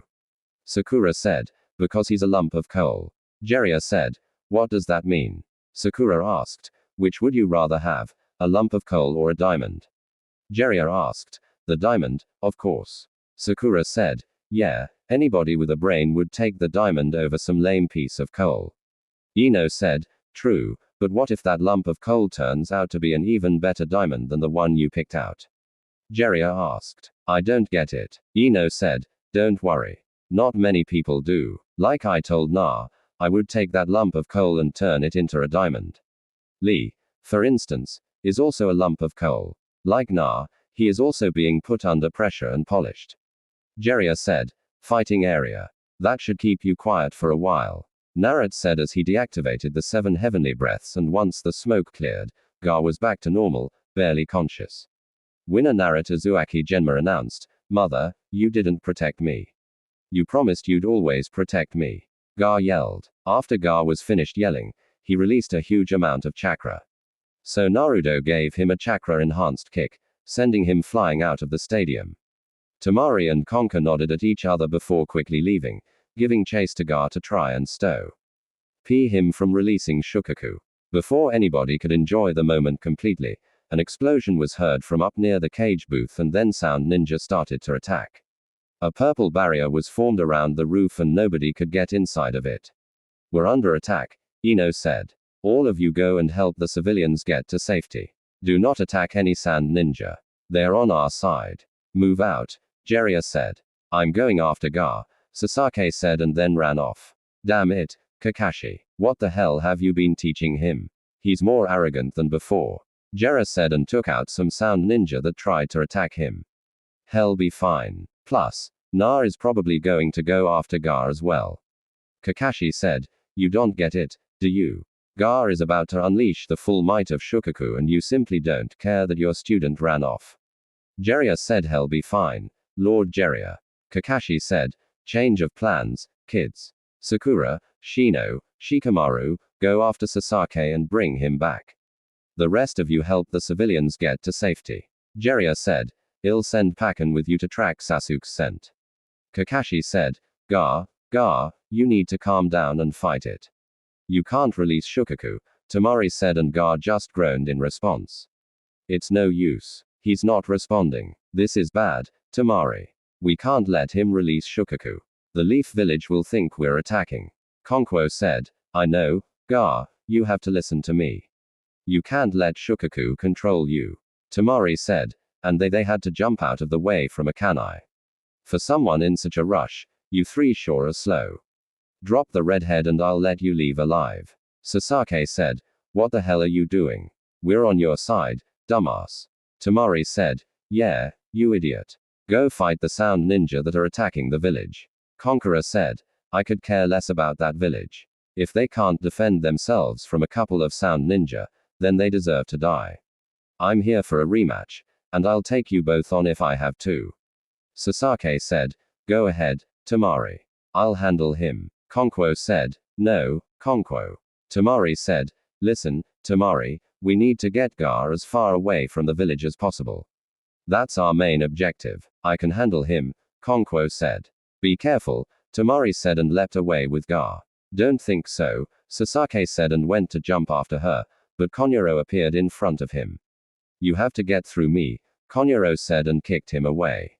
Sun Exam Stadium. What's up with that barrier? Na asked as he dodged a kanai strike from a sound ninja and kicked him away. Naruto, I need you to help evacuate the civilians and get them to safety. Kakashi said, I need to go and stop Gar. Na said, no, Sasuke can handle it. Kakashi said, if you think Sasaki can handle a Genchiri that's unstable, then you're more of an idiot than I thought. Na said and kicked a sound ninja away. That's an order. Kakashi said, no, Naruto, go after Gar. We've already sent a team after him. You should be able to catch up to them. Make sure Sasuke gets back to the village, and if you have to, use force. Jiraiya said, and Naruto nodded, then vanished. Why do you think Na can handle Gar? Kakashi asked. You need to get your head out of his. Sasuke isn't strong enough to defeat Gar if he releases Shukaku. Jiraiya said, oh, and what can Naruto do if he releases Shukaku? Kakashi asked. Naruto can summon the boss toad. Now, I'm going to the barrier to help the Hokage take out as many sound ninja and then meet up with the Ambu commander for further instructions. Jiraiya said and walked away. Na was running through the forest dodging any sound ninja and took him out with ease. He was surprised at how easy it was to take him out and figured Orochimaru must not care about his ninja at all if they're that weak.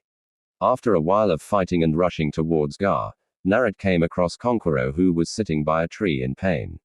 Conqueror, what happened? Na asked. It's Sasaki. I tried to stall him and when I had him beat, he had these weird markings on his body and completely destroyed me. Conqueror said. Can you move? Na asked. I'll need some help. He's going after Gar. Tari is trying to calm Gar down and if Sasaki manages to get to him, then he'll release Shukaku and we're not strong enough to stop him. Konyuro said as Naruto helped him up. Don't worry, if Shukaku is released, I can handle him. As for Temari, I think she should be able to hold Sasaki off until we get there. Actually, there was a search party sent after him. Did you see them? Na asked. Yeah. I told them to go ahead, Konyuro said as they were jumping through the trees. Who was it? Na asked. The useless pink-haired girl, the lazy bum, and the creepy bug boy. Konkwo said, and Naruto snickered at that. Sakura, Shino, and Shikamaru. Not a bad team, but they could have sent more. Naruto said, wait, there's Temari, Konyuro said, pointing to Temari laying on a tree branch, and they landed next to her, causing her to point a cane at them. Relax, Temari. It's just us, Naruto said, and she lowered the kanai. Sasaki got me. I had him. And then he used a fire jutsu against my wind, then used some kind of jutsu that had marks on his face and completely caught me off guard. Temari said, yeah, that thing caught me off guard as well. Konkwo said, the others went ahead. Temari said, then I'm going.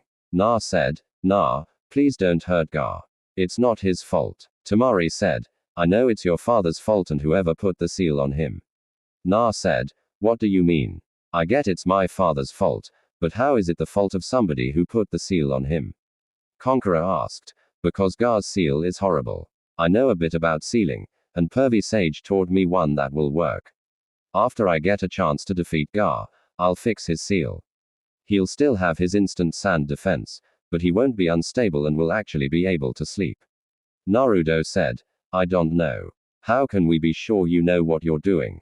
Konkwo asked. It's either that or I let him run on a rampage and possibly get you two killed. Na said, do it.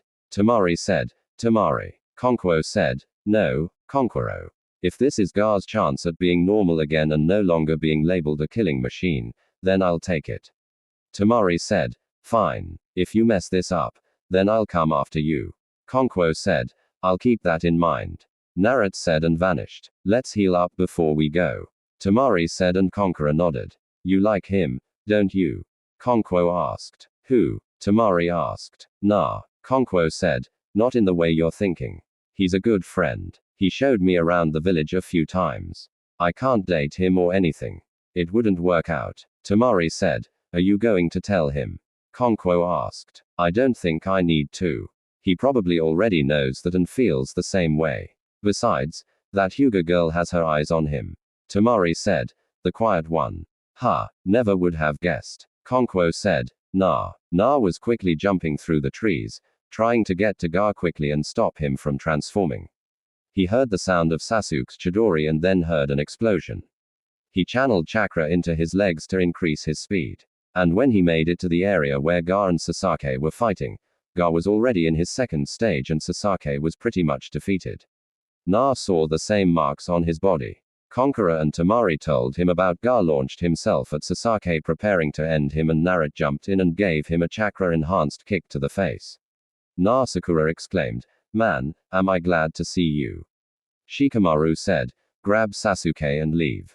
Naruto said, no way. We're taking him on together. Sakura said, and then Gar yelled, causing everyone to look on in shock as he finally released Shukaku. Like I said, take Sasake and go back to the village.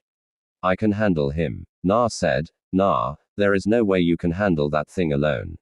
Yeah, you've gotten stronger over this month and can possibly say that you're the strongest genin in the village, but this is on a completely different level. We should wait for a John and squad to show up. Shikamaru said just leave. I can handle this. Naruto said then bit him thumb and went through hand signs. Summoning Jutsuyu again. What is it this time, kid? Gamabunta asked. Rescue team. Is that a giant toad?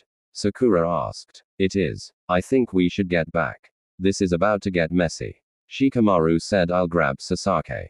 Shino said, aren't we going to help him? Sakura asked. No, Na can handle this himself.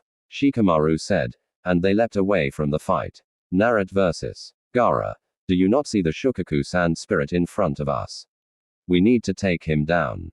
Na said, a tailed beast. Why is it that the blonde summoners always gave me fight-tailed beasts? You're lucky I like you, kid. Gamabunta said, play possum jutsu. Gar forced himself to go to sleep and relinquished full control to Shukaku. Oh yeah, I'm finally free, baby. Here we go. I hope you're ready to die. Let's do this, Shukaku yelled. Get ready, Chief Toad. Na said, I'm way ahead of you, Gamabunta said. Wind-style drilling air bullets. Shukaku fired multiple bullets of highly compressed air at Gamaba, who leapt into the air to dodge them. Shukaku didn't let up and continued shooting his jutsu at Gamabunta, who had no choice but to counter water-style liquid bullets. Gamabunta fired multiple bullets of water from his mouth and they collided into the air bullets from Shukaku, resulting in an explosion of water. Gamaba pulled out his sword and when he was close enough, he cut the arm off of Shukaku, making him yell out in pain. Kid, we need to wake up the boy on Shukaku's head. It's the only way to defeat him. Gamabunta said, I don't think that's possible. The sand defense is instantly, And now that Shukaku's in charge right now, it's even faster than me at top speed. Na said, well, I can't keep running around all day. If I wanted to do that, I would have stayed behind and chased the tadpoles back at home. Gamabunter said, well, figure something out. Just keep. What the hell is that? Na asked, pointing to Shukaku's purple sphere in front of its mouth. That is something we do not want to get hit by. Hang on tight, Gamabunter said. Tailed Beast Bomb. Shukaku fired his jutsu at Naruto, but missed because Gamabunter leapt high up in the air. The tailed beast bomb kept going until it exploded and destroyed a mountain that was far away from the fighting, but everyone near the fight felt the shockwave from it. Holy crap, Na said, this is dangerous. We need to stop him now. Any ideas? Gamaba asked. Pervy Sage said that you can use oil. Think you can give me some? Na asked. I like your style, kid. Gamabunter said Toad Oil Bullet Fire Style Flame Bullet. Toad Flame Bullet. Na combined his jutsu with Gamabunter's oil and created a huge flame that sent Shukaku flying backwards. Na went through hand signs and used the water style, ripping torrent jutsu on Shukaku's legs, making them turn into a mud-like substance. Shukaku was about to use a tailed beast bomb again, but Naruto activated his dojutsu and did something unexpected. Shukaku suddenly stopped in his tracks and seemed paralyzed. Na didn't know what happened, but took advantage of the situation. Chief Toad, throw me at him. We can use this moment to wake him up. Na said, are you crazy? Who am I kidding? I'll do it. Gamabunter said and threw Na at Gaara. Wakey wakey. Naruto said. Naruto headbutts Gaara, forcing him to wake up, and then Shukaku's body starts to crack before it eventually crumbles. Away. Na and Gaara both fell to the ground, but Na managed to catch Gaara midair and they landed safely. And no, stay back, Gaara said with fear in his eyes. Relax. I'm not going to hurt you. I want to help you, Na said. Leave me alone, Gaara said and willed his sand to attack, but nothing happened. Listen, me and you are alike. The pain of suffering at the hands of the village you grew up in. The angry stares and cold looks. You're not alone. I have one inside of me as well. Na said and showed Gaara his seal as Temari and Conker landed next to them. Did you fix him yet? Temari asked. Not yet. I'm about to, Gaara. I'm going to fix your seal so you can sleep and not have to live the angry looks and cold stares anymore. Na said. Gaara nodded after looking at him for a few seconds. Na looked at his seal and instantly frowned when he saw it. The seal wasn't even something you used to contain something like a tailed beast. Na went through a few hand signs before he placed his hand on Gaara's seal. Gaara grunted in pain, which was new to him, so he tried to fight Naruto off of him, but Temari and Conqueror held him down. After 10 minutes, Gaara's old seal was destroyed and a new one took place. Na placed a 6-symbol seal on Gaara with the middle part of the seal being the lock to the seal where everything connects. It wasn't as strong as Naruto's seal, but it was perfect for holding Shukaku. That should do it, Na said and sat down to catch his breath. That's it. I was expecting something more flashy. Conquo said, it wasn't that difficult. Like I said, Pervy Sage taught me this seal, and we practiced it every day for the past few weeks until I got it right 10 times in a row. The previous seal was horrible, and whoever did it should be ashamed of themselves. Na said, what makes you say that? Temari asked. It was basically like putting Shukaku into a storage scroll. Na said, that would never work. Temari said, exactly. Gaara must have some serious willpower if he was able to force Shukaku to stay in the seal while he was awake as well. Na said, so, is it safe for him to sleep now? Temari asked. Look at him, Naruto said. And when they did, Go was completely out. He looks so peaceful. Temari said, yeah, it's almost as if he was never a rampaging psychopath. Conquo said, shut up. Temari yelled and bashed him over the head with her fan. I feel bad for whoever dates her in the future. Na thought. Na Shikamaru said and landed next to him. What's up? Na asked. Is it finished? Shikamaru asked. Yeah, it's finished. Na said, how did you stop that thing? Shikamaru asked. Yeah, I was wondering the same thing. Temari said, I honestly don't know. I'll have to talk to Pervy Sage about it. Na said, nobody move. A voice yelled and they looked to see Sasake running at them with his Chidori activated. Wind style Gale Wind Jutsu. Temari swung her giant fan and created a huge amount of air that crashed into Sasaki and sent him back into a tree while cancelling out his Chidori. Niece, Na said, and Temari grinned. Thanks, Temari said. Listen, we should really get back to the village and help.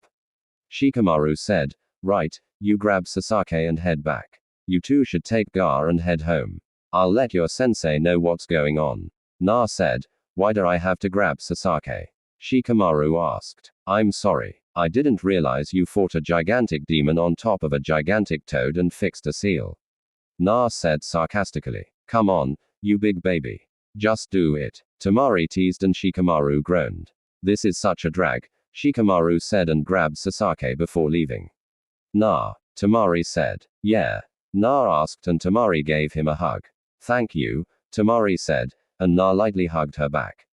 You're welcome. Now get out of here, Na said, and Temari nodded before kicking Konquo.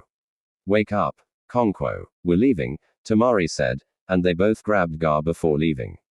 I better get promoted after this, Na thought and left. Next day, I figured you'd want to be at the funeral with everyone else. Jiraiya said to Na as they were both leaning on the same post at Training Ground 7. I didn't think it would be smart for me to be there anymore. I was there and not even his funeral was enough to keep ninja and civilians from glaring at me. Na said he didn't tell you about your parents for your protection. They were both well-known ninja who helped in our victory during the Third Shinobi War. He didn't want you to accidentally slip up and say it to the wrong person and then you get captured by their enemies. Jiraiya said then he should have just told me that. Instead, he decided to blatantly lie to my face and then tell me it's pointless to worry about that. Leaving me on the streets for 2 years and then showing favoritism while I have to struggle to get by. It sucks that he died, but for some reason I'm finding it hard to feel anything towards it. Na said, don't beat yourself up over it. Everyone's different in how things affect them. Jiraiya said, and then it started to rain. So now what? Na asked. Now we need a new Hokage. We need a strong leader, somebody that believes in the will of fire and will lead the village the right way. Jiraiya said, so, are you going to take the title of Hokage? Na asked, no, I like to travel and being Hokage isn't my style. Jiraiya said and there was a brief silence until Naruto broke it. Pervy Sage, I found out another ability of my Dujutsu. Naruto said, really, what is it? Jiraiya asked. I can cast a genjutsu that looks like it shuts someone's body down for 30 seconds. It's how I beat Shukaku when I had to fight him. Na said, that's kind of disturbing. Do you think it can cast any other genjutsu? Jiraiya asked. I don't know. That was the first time I did it. Naruto said, we'll have to work on that then. For now, I'll give you 2 days to rest up. Not many genin can say that they managed to beat a tailed beast. Jiraiya said, I guess you're right, Naruto said. And then the rain stopped. However, I need answers. How exactly were you able to figure out the first 3 activations for the 7 heavenly breaths so quickly? I thought you only were able to use 2 of them, Jiraiya said. I never slept when you sent me home. I used my shadow clones while I meditated and had them practice every night until they had them done. Compared to the 8 inner gates, it focuses on gathering oxygen into your lungs. I had my shadow clones hold their breath underwater for as long as they could, and then we tried the techniques. I didn't try any of the activations until a shadow clone was able to do it without any problems. Na said, well, take a break from those for now. Since you're on a break, I'd recommend talking to Asuma in regards to your wind chakra nature. He's one of the 2 now 3 wind users in Konoha. He can help you so your attacks are as powerful as they should be. Jiraiya said, who's the other wind user? Na asked, somebody you need to stay away from. I'll tell you more about him some other time. Jiraiya said, okay, I guess I'll see you in 2 days. Naruto said, another thing you should know since you're my apprentice is that when I say a specific time frame, it may not be exact. I could be called away for something important from my research. Jiraiya said, yeah, your research for your stupid books. Na said, my books aren't stupid. Anyway, I'm also Konoha's spy master. I report to the Hokage and nobody else. Sometimes I'll be gone for a few days to a few years. I've been out of the village for years until I met you at the hot springs. Jiraiya said, I thought you were just some lousy pervert. For somebody that is a spy master, you sure do get caught and beat a lot. Na said, shut up. I was only caught because of you. Jiraiya said, whatever you say. Na said, listen, try to relax for a few days before you start training again. You may have the 9 tails to heal you, but rest also helps. Go hang out with your friends or something. Jiraiya said, pointing to Sakura who was waiting for him. I doubt I can call anybody in this village my friend. Na said, you've known them for years, right? You should be friends with them by now. Jiraiya said, well, I'm not. The only person I think I can call a friend is Temari, and she's from another village, but I'll see what I can do. Na said, that's the spirit. Jiraiya said and vanished as Sakura walked up to him. Yes, Sakura. Na asked, why weren't you at the funeral? Sakura asked, I was. I left early. Na said, Konohamaru was looking for you. He was a mess. Sakura said, I'll talk to him next time I see him. Na said, listen, later on, everyone is going to meet up for some food at yakiniku. I just wanted to see if you wanted to come. Sakura said, I can't. Naruto said and Sakura got angry as usual. Why not? You think you're too good to hang out with the rest of the rookie 9. Sakura said, no, I'm not allowed in that place. Actually, that entire part of the village hates me. Na said, this is what happens when you keep pranking everyone and everything. You're such an idiot. It's no wonder you're always alone and nobody likes you. Sakura said and instantly regretted it. I see. Have a good day, Sakura. Na said and walked away. Narratime Sakura didn't finish because Na vanished next day. So Nayu and Temari seemed to get along well after she apologized. Ayami said yeah she's a cool person. Na said what do you think of her? Ayami asked she's smart and really cares for her brothers. Na said do you like her? Ayami asked with a grin. Not in the way you're thinking. Na said, what do you mean? Ayami asked. You think I like her as a girlfriend and I don't. We wouldn't really work out. She needs somebody that's kind of submissive. I guess you can say she likes to be in charge and plus she needs somebody to match her intelligence. I'm somewhat smart, but not smart enough to be with her. That and I'm not really the submissive type. We'd argue like every day since she won't be able to boss me around. Naro said how do you know about being submissive? Ayami asked. Enko and Yuga taught me. Na said great. It just had to be Anko who taught him. Ayami thought. So what kind of girl would you like? Ayami said I don't know. She has to have red hair though. It's my favorite color. Na said if red is your favorite color then why don't you have anything red on? Ayami asked. I do. My shirt underneath is red. Na said and then they were interrupted by none other than Jiraiya. Seriously, Na, you just couldn't stay away from the ramen. Jiraiya said, Pabi Sage, what are you doing here?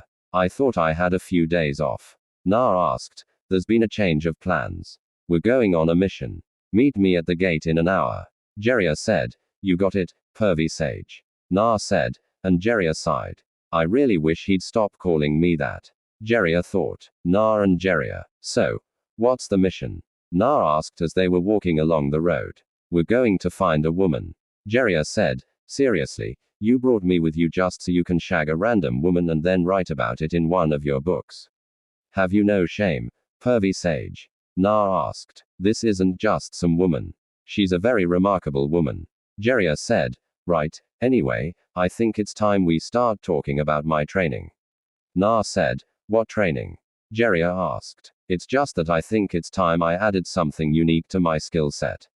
Don't get me wrong, I know I have Enjutsu, Taijutsu, and Fujutsu, but anybody can learn those. I'm talking about something unique that is difficult to learn. Something complicated yet simple at the same time. Na said, something complicated yet simple, huh? I've got just the thing. Jiraiya said, what is it? Na asked, a simple yet complicated jutsu.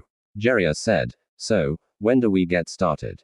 Na asked, we need to stop by the nearest town first before we do anything. I don't have the supplies on me for the jutsu, Jiraiya said. And they stopped at a sign, Atafaka town. That's 10 kilometers from here. Na said, that's right. It's our first stop in our search. Jiraiya said, right. So, why do you chose me to come with you? Na asked, well, you're my apprentice, and I think you'll play a major part in the success of this mission. That, and I did say I would tell you who I really am along with the identity of one of your parents. Jiraiya said, yeah, but you also said that you'd only tell me if I became a Chunin. Na said, trust me, you're going to make Chunin when we get back to the village. Everything that happened during the Chunin exams and invasion has been carefully documented. Jiraiya said, if you say so. Na said, now, which parent do you want to know about?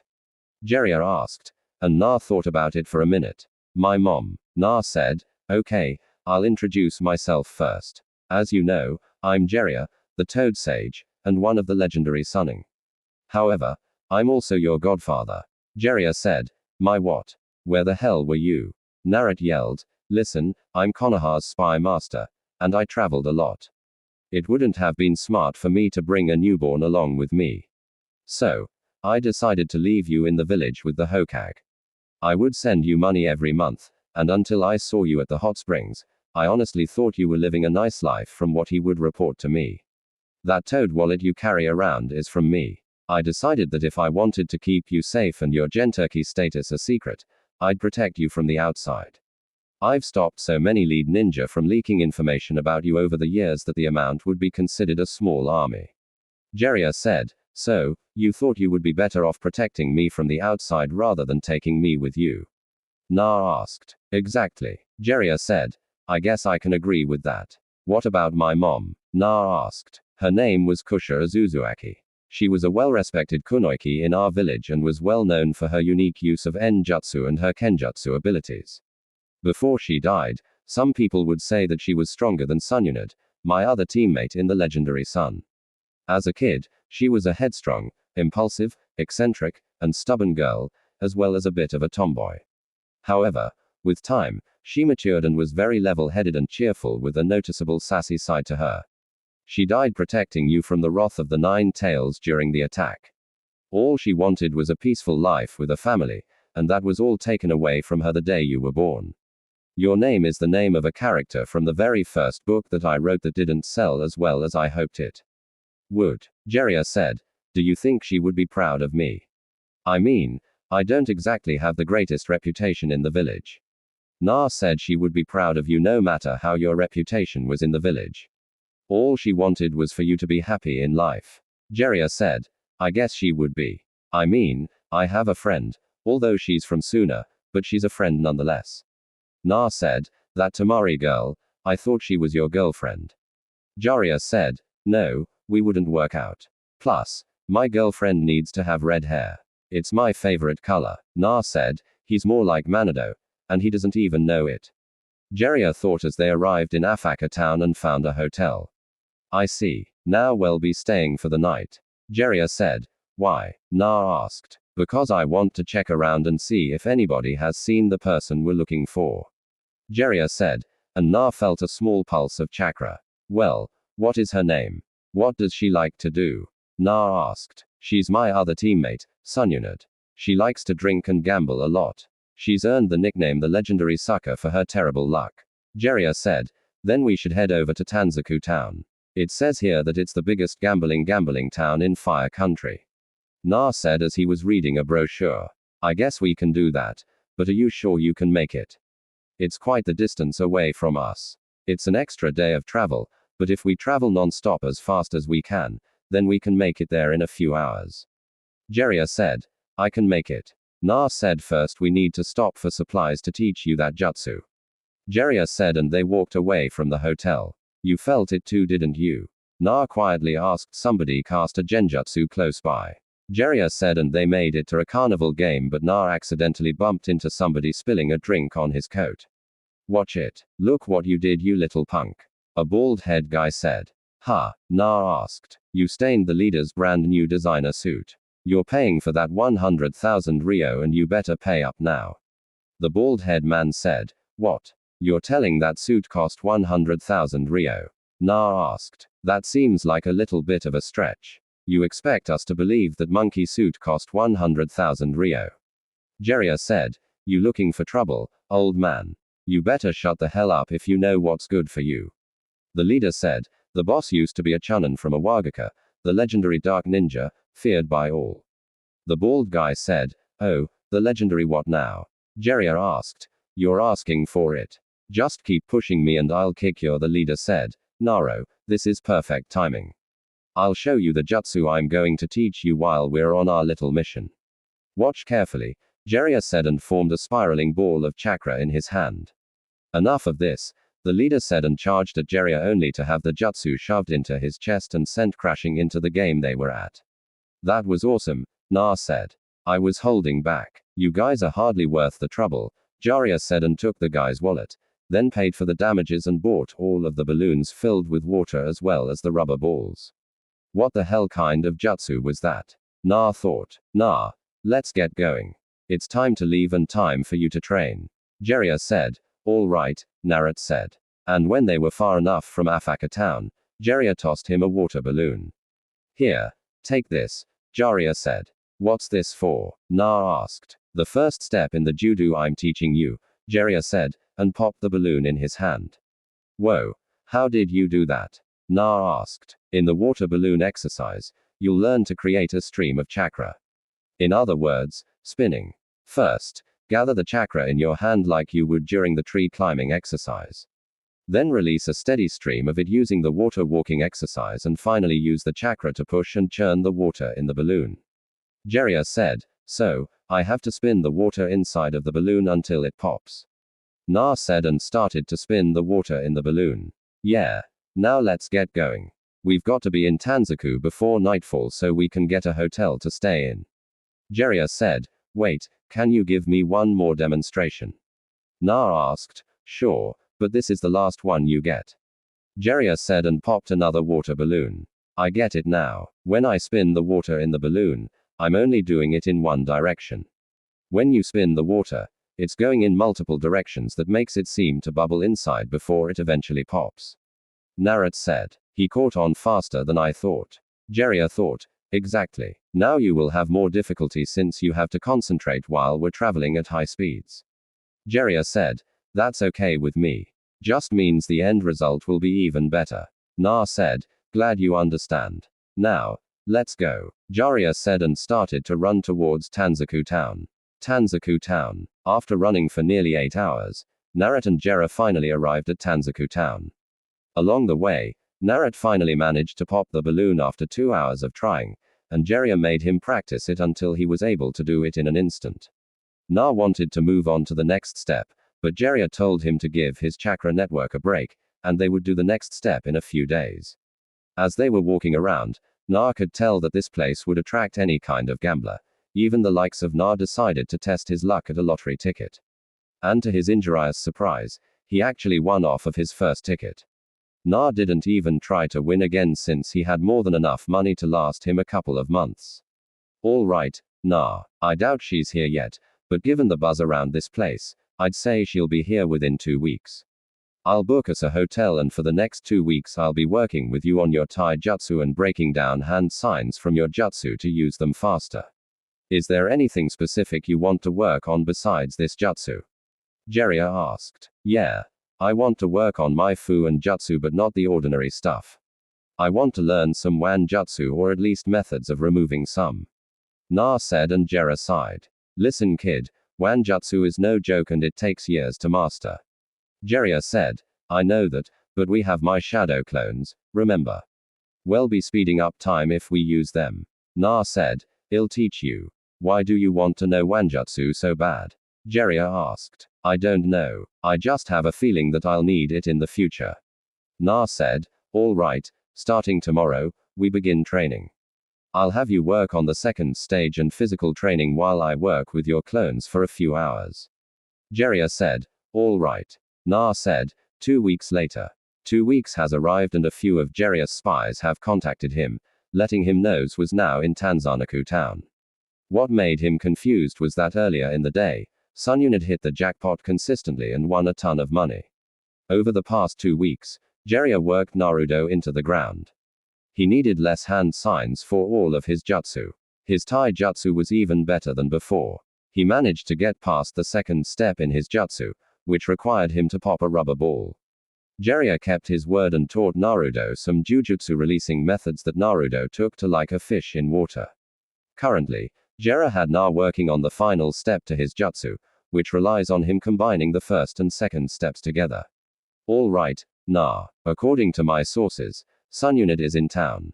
She's been here for a few days, and we've been gone from the Leaf Village for over 2 weeks. I want you to make some shadow clones and have each of them try to locate her to make it easier to find her. Jiraiya said, I don't even know what she looks like. Na said, this is what she looks like. Jiraiya said and held up a picture of you, just happened to have a picture of her with her being the main focus. That's not weird at all. Na said sarcastically. Shut up. Just make the damn clones. Jiraiya said, all right. Na said and made 100 shadow clones that spread out to find her. Now, when they find her, let me know which direction and we'll head that way. Jiraiya said, all right, Na said, and then started to work on the final stage of his jutsu. With the way you progress in everything, I'm starting to think you were faking it being horrible all this time. Jiraiya said, I wish. I guess I just needed the right teacher to guide me. Na said, that sounded like a compliment. Jiraiya said, it is. I mean, you actually know what you're talking about and take time to help correct my flaws. Na said, well, I'm not one of the legendary Sun for nothing. Jiraiya said and puffed his chest out. Yeah, but you're still a pervert, Na said and Jiraiya deflated. Way to ruin the moment, Jiraiya mumbled and Naruto's clones popped. I found her. She's going towards that big castle. If we hurry, we can catch her before she goes any further. Na said, let's go, Jiraiya said and they vanished. Giant castle, I assume it's safe to say we have a deal here then. Orochimaru asked after he just offered to bring her loved ones back to life if he healed her arms. Fire-style fireball jutsu. Orochimaru, Kabuto, Sun Unit, and Shazan all jumped out of the way from a gigantic fireball that came crashing down in between them. The smoke cleared, revealing Jiraiya and Naruto standing there with a glare. Jiraiya said, well, if it isn't the other member of the legendary Sun. Orochimaru said, look, he even brought a child with him. Kabuto said, trying to taunt Naruto, who just activated his dojutsu, and the Kabuto collapsed on the ground. What? Orochimaru thought. Seems we've arrived at the right moment. Jiraiya said, Lord Jiraiya. Shazan said, what did they do to Kabuto? Thought. I believe it. Time for you to grab your lap, dog, and leave.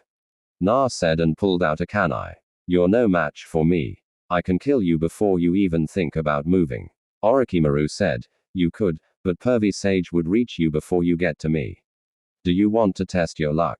Naruto asked, and Orochimaru gritted his teeth. I expect an answer by the end of the week, Sun Unit. Orochimaru said, and then Kabuto woke up. Then they vanished. Jiraiya, we need to talk, Jiraiya said, interrupting Sun Unit. We can go grab something to eat. Shazan said. Let's go, Jiraiya said and walked away with Naruto following behind him. Restaurant talk. What did Orochimaru want? Jiraiya asked and Sun Unit didn't say anything. He just wanted to stop by and say hello. Finally said and Jiraiya slammed his hand on the table. He wants something from you. What does he want? Jiraiya asked. Master Jiraiya, perhaps we should keep it down. People are beginning to stare at us. Shazan said. Fine. Sun Unit won't talk, so you'll have to. What did Orochimaru want? Jiraiya asked. He Shizune. That is enough. Not another word. This is a waste of my time. To think you'd betray the village your grandfather built for a traitor like Orochimaru. I thought you were better than this, Sun Unit. You truly disappointed me, Jiraiya said. And Sunade was actually hurt by his words. You wouldn't understand, Sun Unit said. It doesn't matter. If you go through with whatever he wants your help with, then I'll kill both of you myself. Jiraiya said, and Sunade flinched. Just leave, Sun Unit said. Fine. To think the village actually wanted somebody like you to become Hokage and led us. You're a shell of yourself now. What happened to the women I loved growing up? It's time to train, kid. Jiraiya said. Who's he? Shizune asked. My new apprentice. Jiraiya said. Oh, in that case, I'm Shizune, Lady Ad's apprentice. Nice to meet you, Shazan said. Nah. Nice to meet you, Na said, staring at Sun Unit. Those can't be real, Na thought. What are you looking at, kid? Jiraiya asked. Are those real? Naruto asked, pointing Tosanades. And Jiraiya choked on his food. Excuse me, Sun Unit asked. Are they real? I mean, They're so big. Your back must hurt a lot from walking around with those things. How about a neck massage? Na asked as he went behind. Na, I don't think you should do that, Jiraiya said. Come on, pervy sage. Enko told me this works for her and she's got some soft big ones as well. Na said, how do you know? Jiraiya asked. She let me feel them after she gave me the talk. Na said, and Jiraiya couldn't help it, so he pulled out his notepad, scribbling something down, giggling. Oh wow, this feels amazing, Sunyunit said. You're really tense in your neck and shoulder area. You should get a massage more frequently, Naruto said and started to work on the knots in her shoulders. Oh. That's the spot. Sunyunit said. What the hell? How's he doing that? I can't even place a finger on before she beats me up and he's giving her a massage. Jiraiya thought, given from how tense you are, you seem to be under a lot of stress. Na sighed. That's an understatement, Sunyunit said and flinched when Na started to work on another knot in her shoulders. What's got you so stressed out? Na asked. This deal with Orochimaru. He wants me to heal his arms and in exchange, he said he'll bring my brother and boyfriend back to life. I don't know what to do. On one hand, I don't want to help him. I'd rather kill him. On the other hand, there's a chance that I'll be able to see my loved ones again, Sunyunit said. And then her eyes went wide as she saw a smirk on Jiraiya's face. Nice work, kid, Jiraiya said. Son of a bitch, Sunyunit said as Na sat back down. Thanks, pervy sage, Naruto said. I really wish you wouldn't call me that. Jiraiya said. How did you do that? Shazan asked. I grew up on the streets for 2 years. I learned how to manipulate people and get answers in non-violent ways. That Anko helped me out with some tips just in case I ever had a seduction mission. Anyway, she had quite a few drinks of the strongest sake available, and I waited for the right moment to strike. A cloudy mind and a nice massage works a lot apparently. You should really get a massage more often. Your large are hurting your shoulders. Ever thought about getting some custom-made brass to hold them up? Na asked. You're pretty straightforward. Was that rude? I made the same mistake with Temari. I like your necklace. Na said. What? Sunyunit asked. I'm not really good at holding conversations with people, mainly females. I'm usually having a one-way conversation with everyone ignoring me. I'm getting better, I think. Naruto said. Anyway, I hope you're not thinking about helping Orochimaru because I can tell you that it won't be smart if you did. Jiraiya said. What makes you say that? Asked. Well, the jutsu he wants to use is the forbidden jutsu your uncle created. He'll bring them back to life, but they'll only be a reanimation. He's already brought back Hashiyama and Tobirama to fight Sensei when he invaded during the Chunin exams. Jiraiya said. I heard about that. Nice job using Gamabunta to take out the one-tailed beast. I see you haven't lost a step, Tsunade said with a small smile. I didn't summon Gamaba. I was still trying to help Sensei, but the barrier Orochimaru's lackey used was stronger than I thought. Naruto was the one who summoned Gamabunta and defeated the One-Tails. Jiraiya said him seriously how he's just a kid. Can I show her? Na asked. Yeah. Jiraiya said and Na activated his dojutsu. The Hishigan. Tsunade whispered. The what? Na asked. Let's talk somewhere else. Sunyunit said and they left. Jiraiya Hotel. So what's the Hishigan? Jiraiya asked. It's a jutsu that was rare amongst the Uzumaki clan. My grandmother, Midito Uzumaki, told me once that not many Uzumaki can use this dojutsu because why never go through enough emotional trauma? The fact that you awakened it tells me you've had a hard life growing up. That's an understatement. Na mumbled. So, what exactly does it do? So far, all we know is that he can see chakra pathways. He's immune to genjutsu when it's activated and can cast a genjutsu that shuts the body down for 30 seconds. It's how he defeated Shukaku. Jiraiya said another thing is that whoever has the Hishigan will be able to use the Ice Kick Genka. You can cast genjutsu with them like the sharing, but only one person has been able to do that, and that was a Shinao, the clan head. That genjutsu that shuts down the body isn't a genjutsu per se. It's a hidden ability that temporarily disrupts a person's brain waves and shuts the body down. Said. Whoa. Na said. Is that everything? Jiraiya asked. Yeah. Now why did you go through so much as a child? Didn't your parents look for you?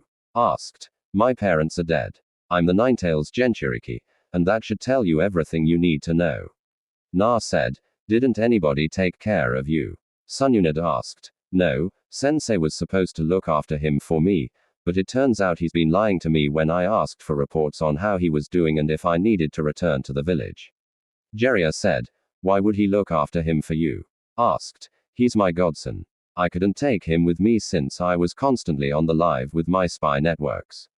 I left him in Sensei's care. Jiraiya said, godson, I was supposed to be a godmother, but Kusha didn't make it, and neither did her son. Sunyunat said and wiped a tear away. She's my godmother. Na thought, Sunadi. This is Na. He's Kasha's son. I don't know who told you he was dead, but he's been in the village this entire time. Jiraiya said, and Sunyunat grabbed him by his shirt. Do not play with me. This is serious, Jiraiya said, look at him. Don't you see the resemblance? You should know who his father is. Don't say anything. He decided to want to know who his mother is first rather than his father. He's alive, Sunyunad, and I should have looked for you myself to tell you, but I was too caught up in my missions protecting Naruto from outside threats, Jiraiya said. And Sunyunad dropped him, then pulled Naruto in for a hug. I'm so sorry. If I had known you were alive, I would have come back for you and raised you. Why weren't you in the village anyway? Na asked. I left the village after the second shinobi war after my brother and boyfriend at the time died.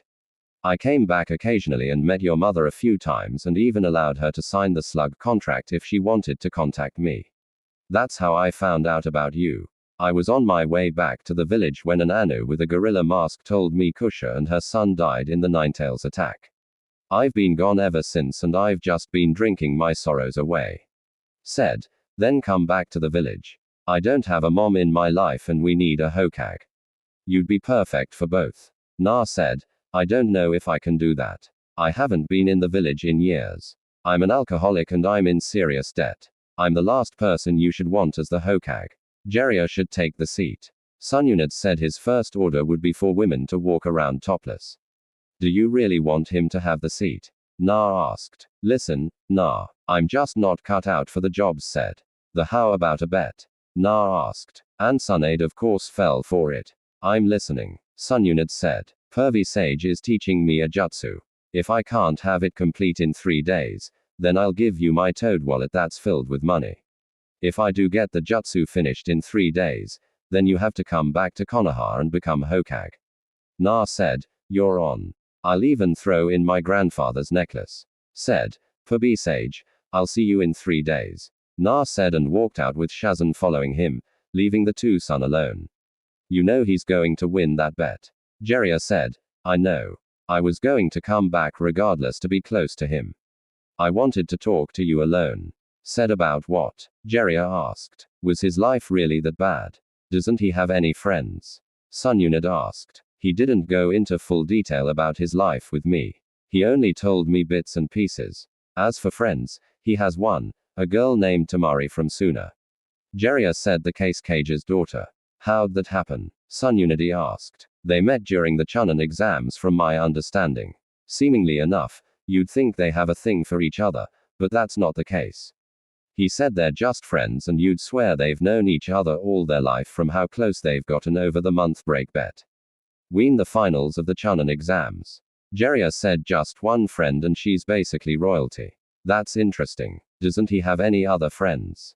Asked. No. He realized that nobody was really his friend and they never paid attention to him when he would talk to them. He's never actually held a conversation, which is why he thought he was being rude when mentioning you and quickly apologized, then complimented you on your jewelry. It's a work in progress, but I think he's getting the hang of it. Jiraiya said, what's he like? Asked. He's a combination of Manado and Kusha. Of course, he has the Uzumaki temper, but I think Manado's calm-like attitude balances him out. He can figure stuff out quickly, but he just needs a little push in the right direction. The jutsu he's learning is the Rasengan, and he's nearly completed it. It hasn't even been a month yet, Jiraiya said.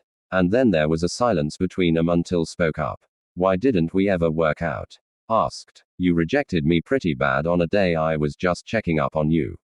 I know you were going through some things after losing Dan and Nawaki, but I was only there as a friend that you needed.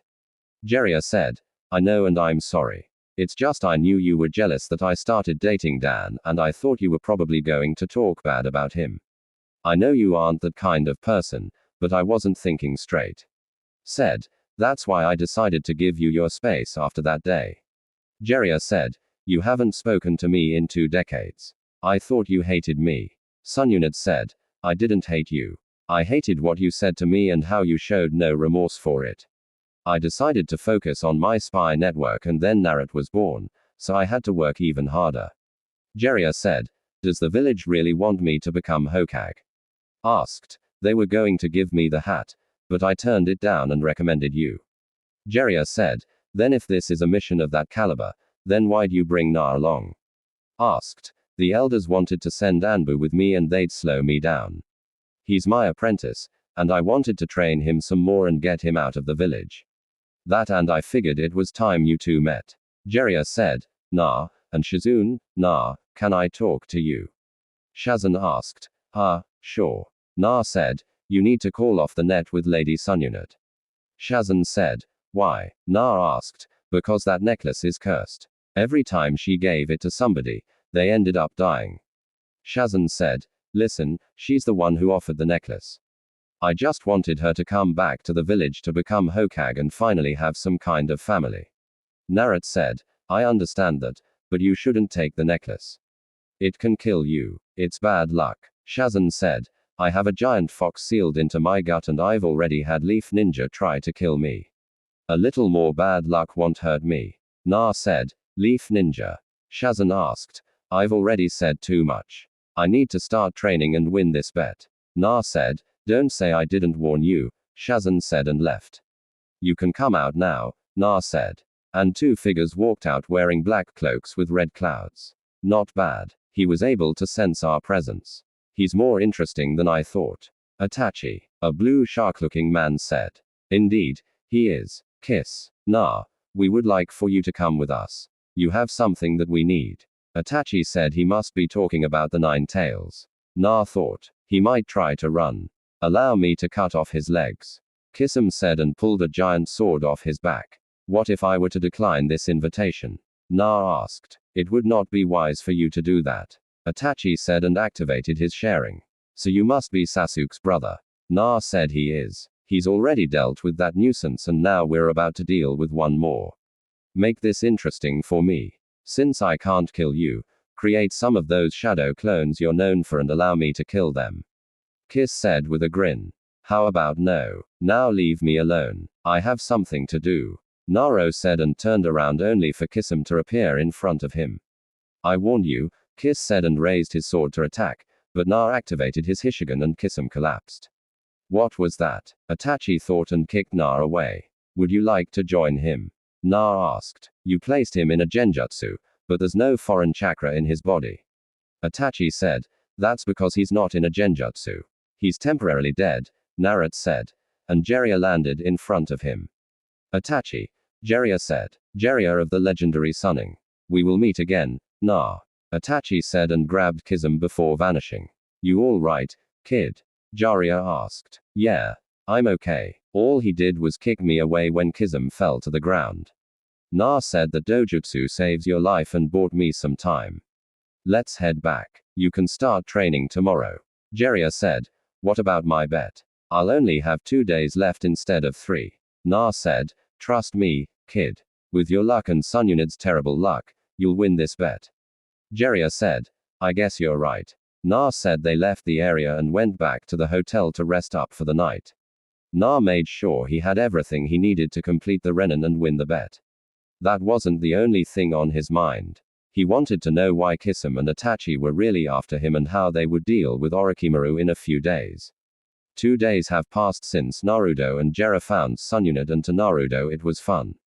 He bonded with Sunyunat over the past 2 days and they were instantly like mother and son. She told him how to talk to women better with the help of Jiraiya and Shizune.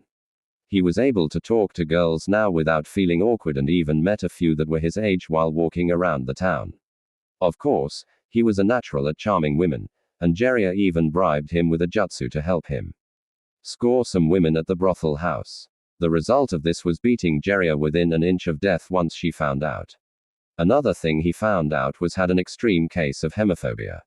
He came back to the hotel one day after training and asked to heal some of his wounds, and she froze at the sight of his blood. Shazan explained the reasons why she's afraid of blood due to the loss of her lover Dan and her little brother Nawaki. Na, being the lovable person that he is, came up with a plan to help Sununit get over her fear of blood. Flashback. Na, what's on your mind? Shazan asked. Granny Sunade's fear of blood. It's a weakness that can easily be exposed during a fight and I don't want that to happen to her. Na said, I understand, but these things take time to get over. Shazan said, it's been nearly 30 years. She's had more than enough time to get over it. Na said, well, some people take more time than others. Shazan said, what if I'm in danger and her fear of blood prevents her from saving me? Wait a minute, I got it. Na said, what? Shazan asked. Well, use me to get her over her fear of blood. Na said, how exactly are we going to do that? You have the 9 tails inside of you and it heals any major wounds. Shazan said, then we'll use a blood clone. We can give it an injury that only she can heal, and it will force her to get over her hemophobia. I doubt she'd want to lose her only family member left, so I'm positive she'll ignore the blood and save the clone. Na said, that's a brilliant idea. Do you know how to use the blood clone jutsu? Shazan asked. Yeah. I just need to draw blood and then do 2 quick hand signs for it. Na said, we need an injury that's too severe for me to heal, but not too severe that it will destroy the clone. Lady personally trained me, so there isn't much that I can't heal. Shazan said, do you operate near the heart? Na asked, no, I've never been in a situation that required surgery near the heart. Oh. I see what you plan on doing. Shazan said, after we make the clone, stab the clone in the chest, but have it barely scrape the heart and rush the clone tossade. Shell's either have to let me die or get over her fear of blood and heal me. Na said, do we tell Master Jiraiya the plan? Shazan asked, no, Pervy Sage should be kept in the dark about this. We need his reaction to be legit. Na said, we need a backstory for the injury. Shazan said, tell her Kabuto attacked me while I was training. Use your chakra scalpels to do damage around the clone's body and then stab the clone in the chest with a kunai. Na said, it's almost scary how well thought this plan is. Shazan said, and Naruto just shrugged. Few hours later, Lady Aide, I need your help, Shazan yelled as she burst into their hotel room. What is it? Sununit asked. It's Na. Kabuto attacked him while he was training. Shazan yelled and laid the clone on the bed. Then heal him. Sununit said, I can't. I've never done anything near the heart. He was hit by chakra scalpels and then stabbed near the heart. He's bleeding everywhere. Shazan said, hey, what's with all the noise? Jiraiya asked as he came into the room. Kabuto attacked Naruto, and I can't operate around the heart. Shazan said, what Tsunade, you have to do something. Jiraiya said, I can't. Sununit said, frozen to where she was standing. Lady Tsunade, please. Shazan said, I can't. Sununit said, damn it, Sununit. Get your over here and save my godson. Jiraiya said, and Tsunade shook her head. It's okay, Pervy Sage. We all have to die sometime, right? The clone asked and coughed up blood. Damn it, Sununit. Get your over here. Jiraiya yelled. He's losing too much blood. He won't make it much longer. Shazan said, trying her best. And Jiraiya had enough. So he dragged Sununit over to Naruto's body. Look at this. I can't believe you're willing to let your godson die. You're a disgrace to the medical corps, Jiraiya said and stormed out of the room. Lady, please help him. I thought you didn't want to lose any more family members. Shazan said. I can't, Sununit said. And then the clone stopped breathing. So Shun moved away from the body with blood on her hands. I hope you're happy, Shazan said and placed a blanket over the clone's body. Naranade said and hoped it was a lie, but got no response. It's over, Lady Sununit. I'll go tell Master Jiraiya what happened. Shazan said and left the room. Naruto, please wake up, said. She didn't get an answer. So, she hesitantly went over to the body, pulled the blanket back, and checked for a pulse. It was faint, but still there, so she slowly got to work and had to catch herself from stopping. The pulse grew stronger after a while, and now the hard part came. She had to remove the kunai and be prepared for the blood to shoot out. She got herself together, and once the kunai was out, she was sprayed with blood, but didn't let that stop her. It took some time and a few close calls, but she finally healed him. That's when Tsunade heard the door open, revealing Shazan, Jiraiya, and Na. Tsunade was confused as Na was just dying until she saved his life. Na, but how? You were just dying, said. It was a blood clone, Lady Tsunade. Na wanted to help you get over your hemophobia, so me and him came up with this plan. Seems like it worked since you're covered in blood and you aren't freaking out. Shazan said. And then Tsunade realized she was actually covered in blood. Was Jiraiya in on it as well? Asked. I just found out right before we came in the room. Jiraiya said, by the look of it, Lady Tsunade, you aren't scared of blood anymore. You're covered in it and you aren't panicking. Shazan said. And then Tsunade realized that Shazan was telling the truth. Wait, so Kabuto didn't attack you? Asked. Nope. Him and Orochimaru are most likely hiding until you give them your answer. Now it's time to train. Na said. Oh yeah, you still have to master the Renin. Jiraiya said. I've got a few clones working on that. This training is for Granny Tsunade. Na said, and Tsunade's eye twitched. Will it kill him to stop calling me that? Thought. Train her for what? Shazan asked. To fight. It's clear that she's rusty, and since she's family, I don't want anything happening to her. We can have a fight between the two of us. Na said. You do realize she's one of the legendary Sannin, right? Jiraiya asked. One of the legendary Sannin who hasn't trained since before I was born. I should be able to get her back in shape. I mean, of course, she's stronger than me, but I should be able to handle it due to my stamina and her current lack of training. Na said. All right, Na, if you want to fight, then I accept. First, get out so I can get this blood off of me, said. Yeah, Na, you're too young to see this, Jiraiya said and started to giggle perversely. Oh, but it's okay for you to have a picture of her with her basically popping out of her shirt all the time. What are you going to do with the picture? Pervy sage. Going to rub one out later with it? Na asked. What picture? Said and glared at Jiraiya, who was sweating bullets. This one, Na said and took the picture from Jiraiya as he tried to get rid of it. Oh my, Shazan said as she looked at it. See, you are basically showing. This is what he showed me to track you down since I didn't know what you looked like. Na said. Shizune, take Naruto to the forest to prepare. Me and Jiraiya need to have a talk, said sweetly and started to crack her knuckles. Yes, Mom, Shazan said and quickly left with Na. So, you were peeping on me again, huh? You remember what happened last time, don't you? Sweetly, and Jiraiya quickly nodded. Please have mercy, Jiraiya said. I'm all out of mercy, yelled, and Jiraiya could be heard screaming for miles. Flashback end. The result of Naruto training with Tsunade was him of course losing.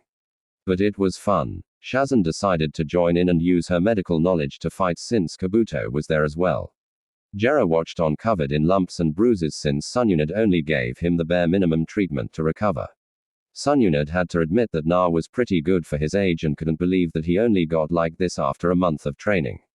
However, Tsunade surprised Jiraiya and Naruto when she used the famous wood style to restrain Na after he accidentally started to use the Ninetales chakra during the fight and started going on a rampage. When Jiraiya asked about it, she simply told him that she's always been able to do it since she was a kid, and that was another reason she was around Hashiyama so much.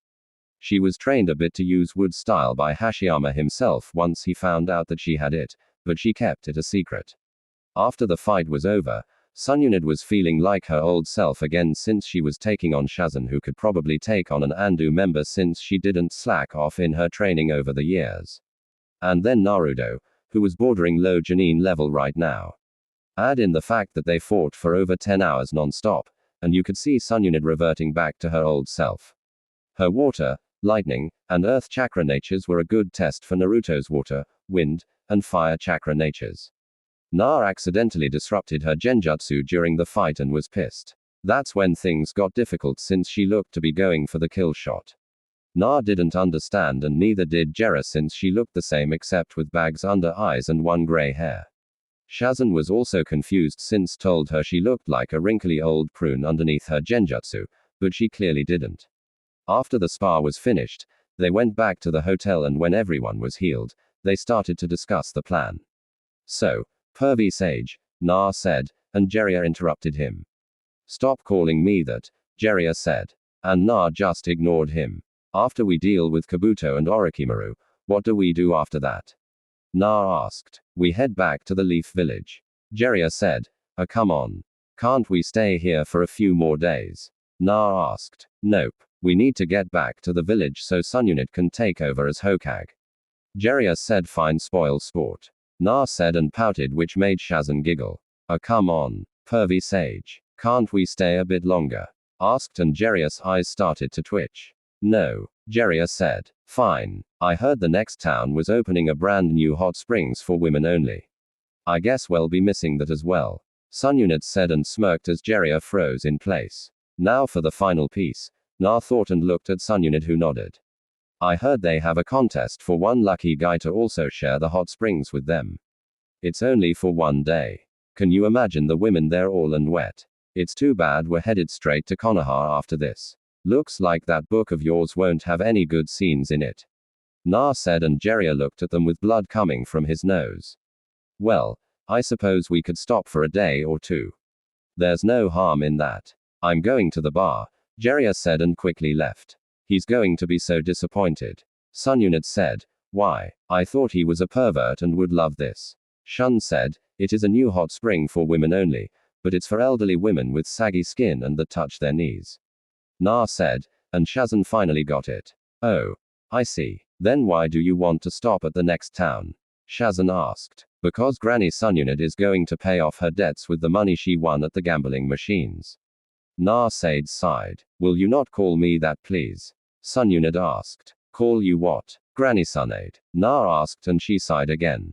Never mind. Listen. I'll start off attacking Kabuto, and once we get to an open space, the three of you are to appear. Both of you will take on Kabuto and I'll handle Orochimaru. Jiraiya probably won't be in any shape to fight tomorrow, or he will barely be healthy enough.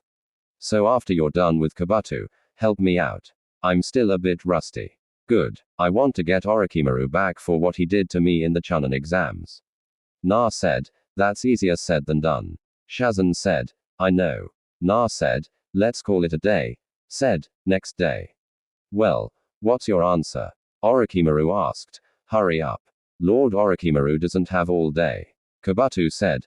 I'm not healing your arms. I'd rather kill you. Said. And Orochimaru chuckled. Kabuto, take care of this for me. Orochimaru said. Before Kabuto could move, they had to jump out of the way. A Tsunade came crashing down on them with her leg high up in the air and then destroyed the ground where they were standing. Come on, Orochimaru, Sun Unit said. It's amazing that after all these years of knowing each other, we've never actually met in combat. Orochimaru said. That's right, Tsunade said, running at them. Don't get your hopes up. You still have to go through me, Kabuto said. It'll be a pleasure killing you both right now, Tsunade said, and destroyed the wall they were standing on, forcing them to jump away. She hasn't lost any of her strength. I won't go well for you if she ever connects. Orochimaru said. I can see that. It's too cramped here. I can't fight in this kind of area. Kabuto said. A change of scenery. Orochimaru asked. Yes. I think a change would be wise. Don't forget she still has her assistant.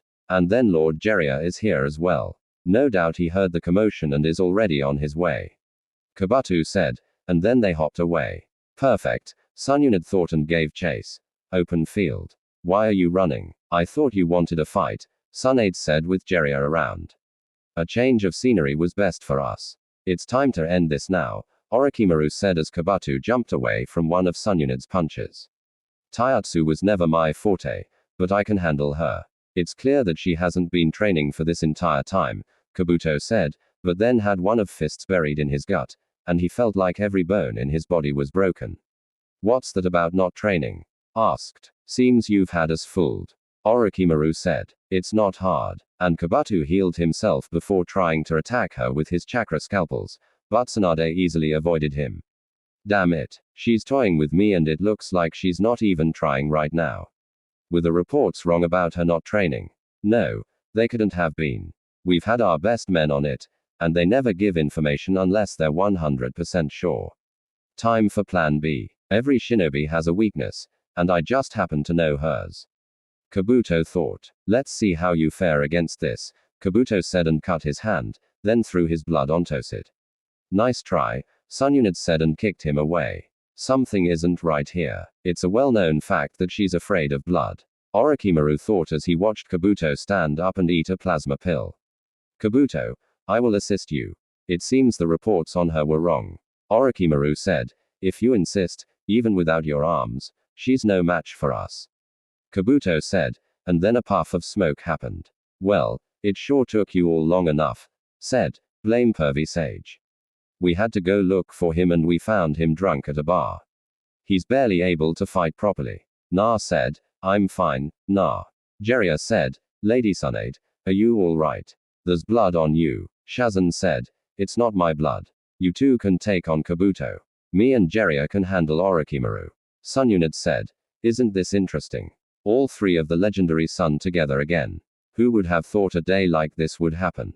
Orochimaru said, the Ninetales Jinchuriki will be a problem. I can't kill him because then they'll come after me and I'd rather not deal with that organization again. However, his dojutsu interests me. I'll have to figure out a way to get that boy on my side. Orochimaru thought, well, I guess I can handle Kabuto. Na said, I wouldn't underestimate me if I were you, Na. I'm as strong as Kakashi. Kabuto said, yeah, congratulations. Are we going to fight or not? Na asked, Naro, follow my lead. I'm the strongest between the two of us, and I have experience. Plus, I can tell he specializes in medical ninjutsu, so I should be able to counteract him. Shazan said, didn't you tell me that medical ninjas are supposed to hang in the back during a fight? Maybe I should take the lead on this one. Na said, no, Shazan is right. She should lead because he can use chakra scalpels to fight and so can she. They'll cancel each other out. Said, fine, lead the way. Na said, Na and Shazan versus Kabuto. Kabuto immediately summoned a snake to assist Orochimaru in his fight and then activated his chakra scalpels. Shazan activated her own chakra scalpels and attacked Kabuto. It was clear from the start that Shazan was better at close quarters combat, but Kabuto was no slouch. He managed to cut the tendons in her right leg, but she also cut the muscle tissue in his arms. Shazan ducked when Kabuto swiped at her head and kicked him in the gut with her good leg.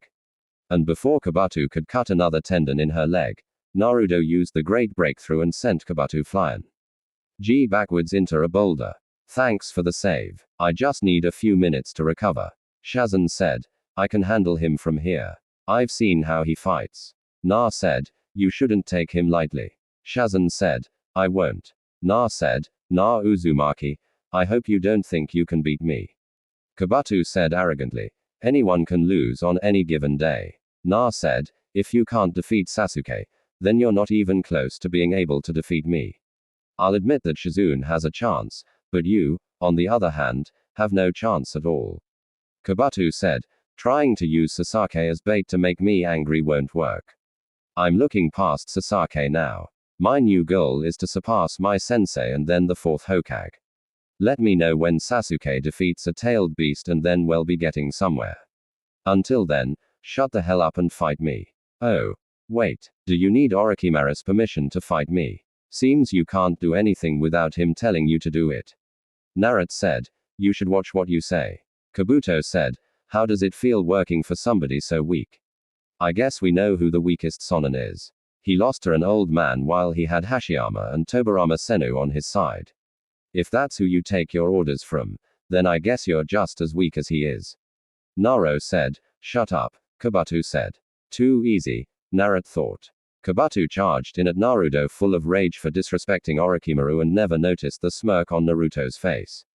Kabuto started swinging wildly with his chakra scalpels activated and each time he swung it would go right through Na. However, every time Na attacked, it managed to connect and that just enraged Kabuto even more. What he didn't know was that Na was using the Shinshin at incredible speeds, creating after images of himself, but they were all able to attack him. I've had enough, Kabuto yelled. He was about to attack, but then Shazan used her poison mist on him, but Kabuto held his breath as the poison Suru ended him so he wouldn't breath it in. Na tapped his arm as a signal to Shazan to use her poison needles. She shot her poison needles towards the poison mist, and Na used his Gale Palm Jutsu to speed him up a bit. They heard Kabuto groan as the needles managed to hit him and smirked. What do your poison needles do? Na asked. They'll leave him near death, but since he's a medical ninja, he'll most likely slow the poison down to try and keep fighting. If he was smart, he would leave and try to find a cure. But since you've managed to enrage him, I don't think he'll do that, Shazan said, and the smoke cleared, revealing Kabuto with 3 needles in his arm. Damn it, I fell for a simple trick and now I'm poisoned. Kabuto thought, summoning jutsu. Everyone looked over and saw summon a giant slug. Orochimaru was about to ask for help, but Jiraiya came at him with some taijutsu and Orochimaru was able to dodge some of them, but not all of the attacks. He jumped back onto his snake summons and Jiraiya also went through hand signs. Summoning jutsu, what's up? Gamakichi asked. Why are you here? Where the hell is your father? Jiraiya asked. Long time no see, huh? Gamakichi asked. Of course, leave it to the world's greatest pervert to have performance issues during a big moment. Naruto said, and Shazan giggled. Well, Jiraiya, still playing the fool, I see. You always were ridiculous, but this time you've outdone yourself. Orochimaru said, summoning jutsu. What is it now? Gamabunta asked as Naruto summoned him. Pervy Sage is having performance issues and summoned Gamakichi. Naruto said, leave it to the pervert to have performance issues during a big moment. Gamabunta said, and Evans laughed at him. There's no respect, Jiraiya thought. I know it isn't the boss summons, but can you take out the giant snake for us? Pervy Sage decided to get drunk last night, and now he can't properly use his chakra. Na said, it depends. Will there be more barrels of sake as payment for wasting my time on such a weak summons? Gamabunta asked. You'll have to wait until we get back to the village, but yeah, I can get you some. Na said, I knew I'd like you, kid. Gamakichi, head back home. Gamaba said, sure thing, Pops. Gamakichi said and left. Kabuto, summon Manda. Now, Orochimaru said. I'm on it, Kabuto said. And Orochimaru noticed he could barely stand. What happened to him? Orochimaru thought. Rasengan. Everyone looked at Naruto, who appeared in front of Kabuto and shoved a raisin into his gut, making him yell out in pain as the jutsu grinded into his stomach. Before Kabuto was launched away, he activated his chakra scalpel and cut Naruto's hard muscles. Kabuto was out cold and nearly dead, as was Na. Sunyunid quickly rushed to his side and started to heal him before he could die. Orochimaru took this time to grab Kabuto and quickly left. Come on, Na, stay with me, Sunyunid said as she was healing him and then a hand grabbed her necklace. I win, Granny Sunyunid. Na said with a weak smile and passed out. Naranade said, don't worry, Lady Aide. He's fine, Shazan said. Let's get him back to the hotel. What about Orochimaru and Kabuto? Shazan asked. They're gone already, Jiraiya said. Konoha 3 days later. So, Granny Sunyunid, what are you going to do now? Naruto asked as they were walking through the village under a henge so she wouldn't be recognized. Well, I have to meet with the village elders before I'm officially announced as Hokage and then I'm headed over to the hospital. Sunyunid said, why are you going there? Naruto asked, that Rock Lee kid you told me about is still in the hospital, and I want to see if I can properly heal him while saving his ninja career. Plus, Kakashi and your teammate Sasaki are in the hospital as well. Sunyunid said, oh, yeah, I forgot about them. Why am I escorting you around the village? I thought the Hokage would have an assistant or ambu with them. Na said, I can't spend some time with my godson. I've missed a lot over the past 13 years and I want to catch up now. Jiraiya tells me you're good friends with the daughter of the 4th Kage.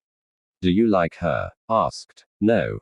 Me and Temari are just friends. She needs a submissive boyfriend and I'm an Uzumaki, so being submissive isn't exactly in my blood. Na said, did you forget that I'm part Uzumaki as well?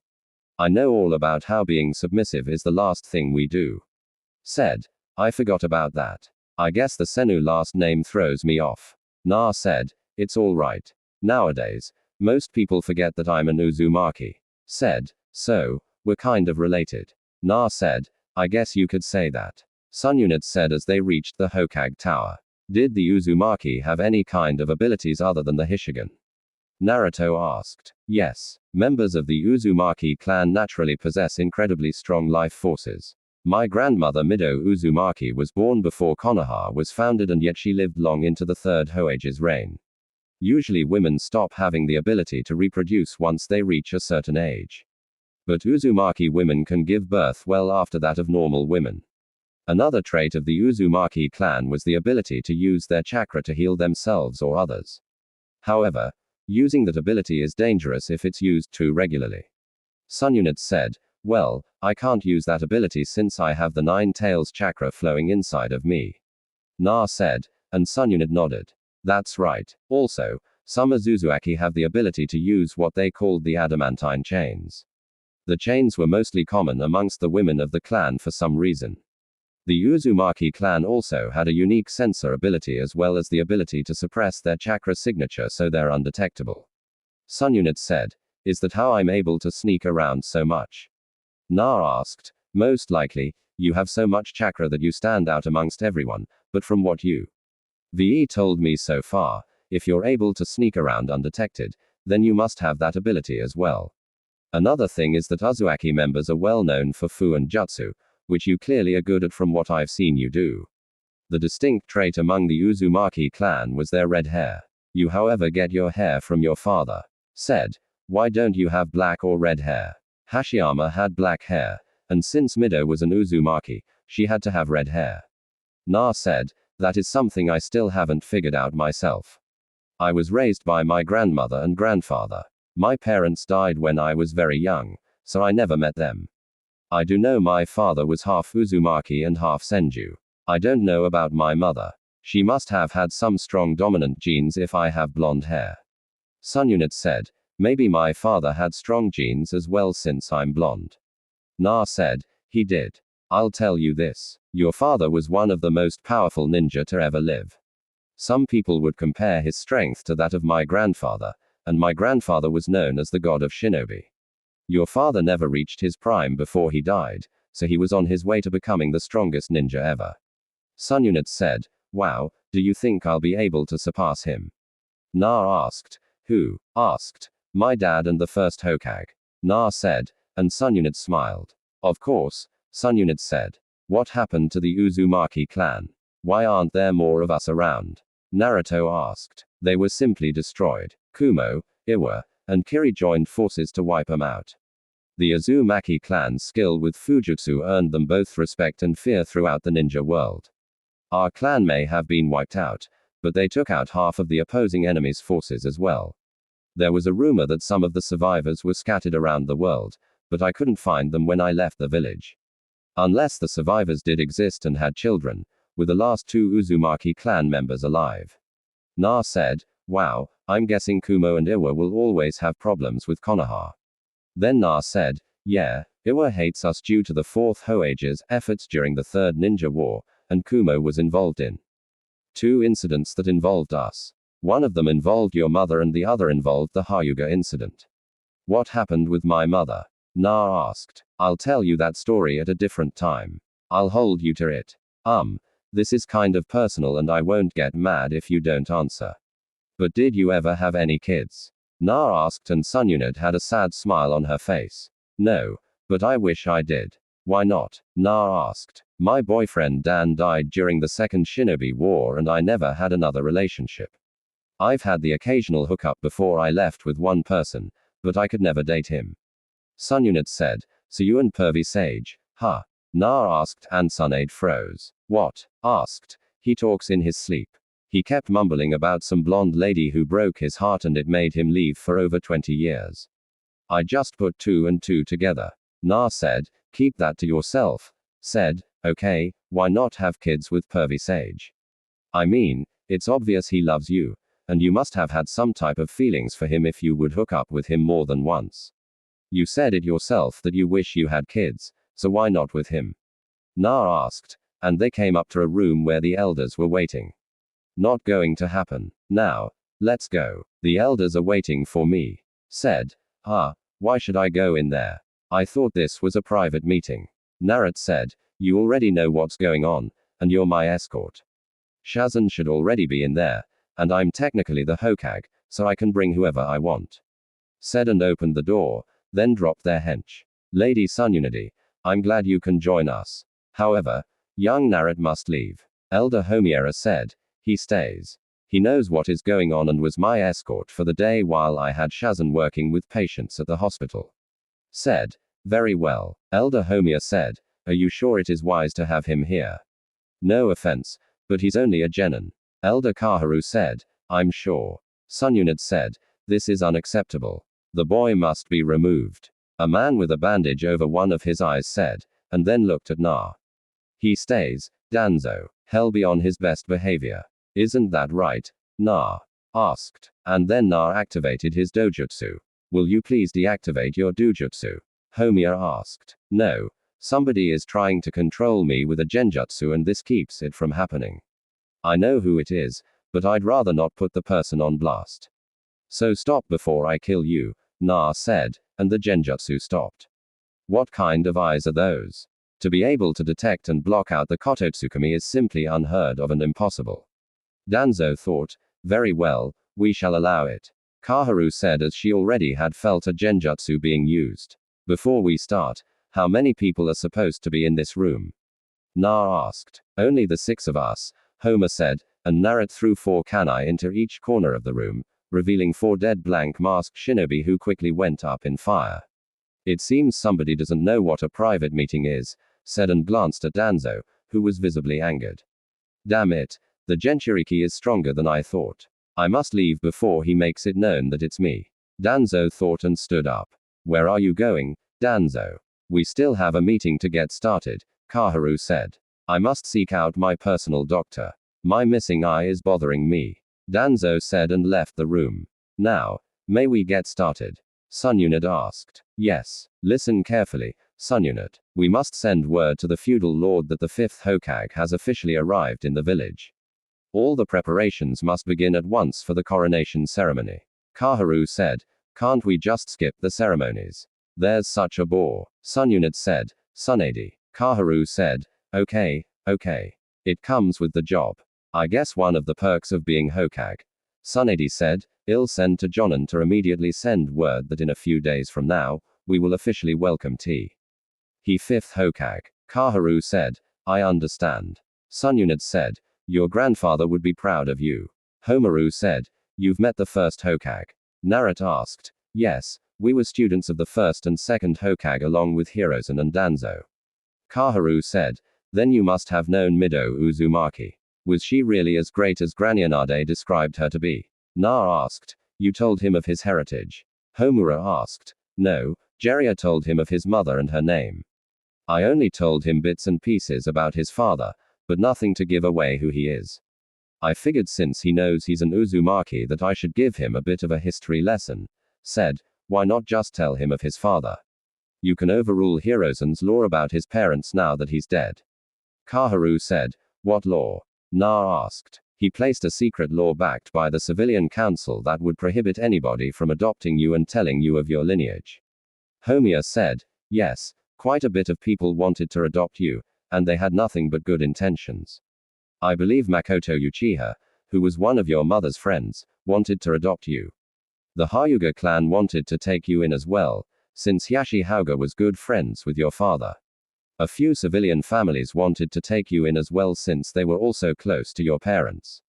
Kaharu said, yes, I believe a few Kunoichi wanted to adopt you as well, Enko, but due to her history with Orochimaru, she was rejected and that was when you were about 8.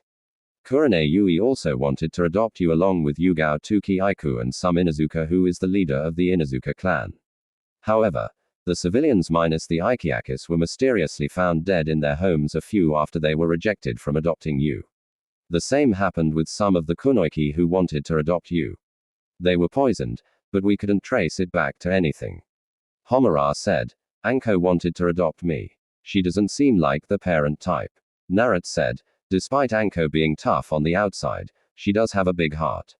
She saw how you were being treated and she remembered how the village treated her once she was betrayed by Orochimaru and came back to the village.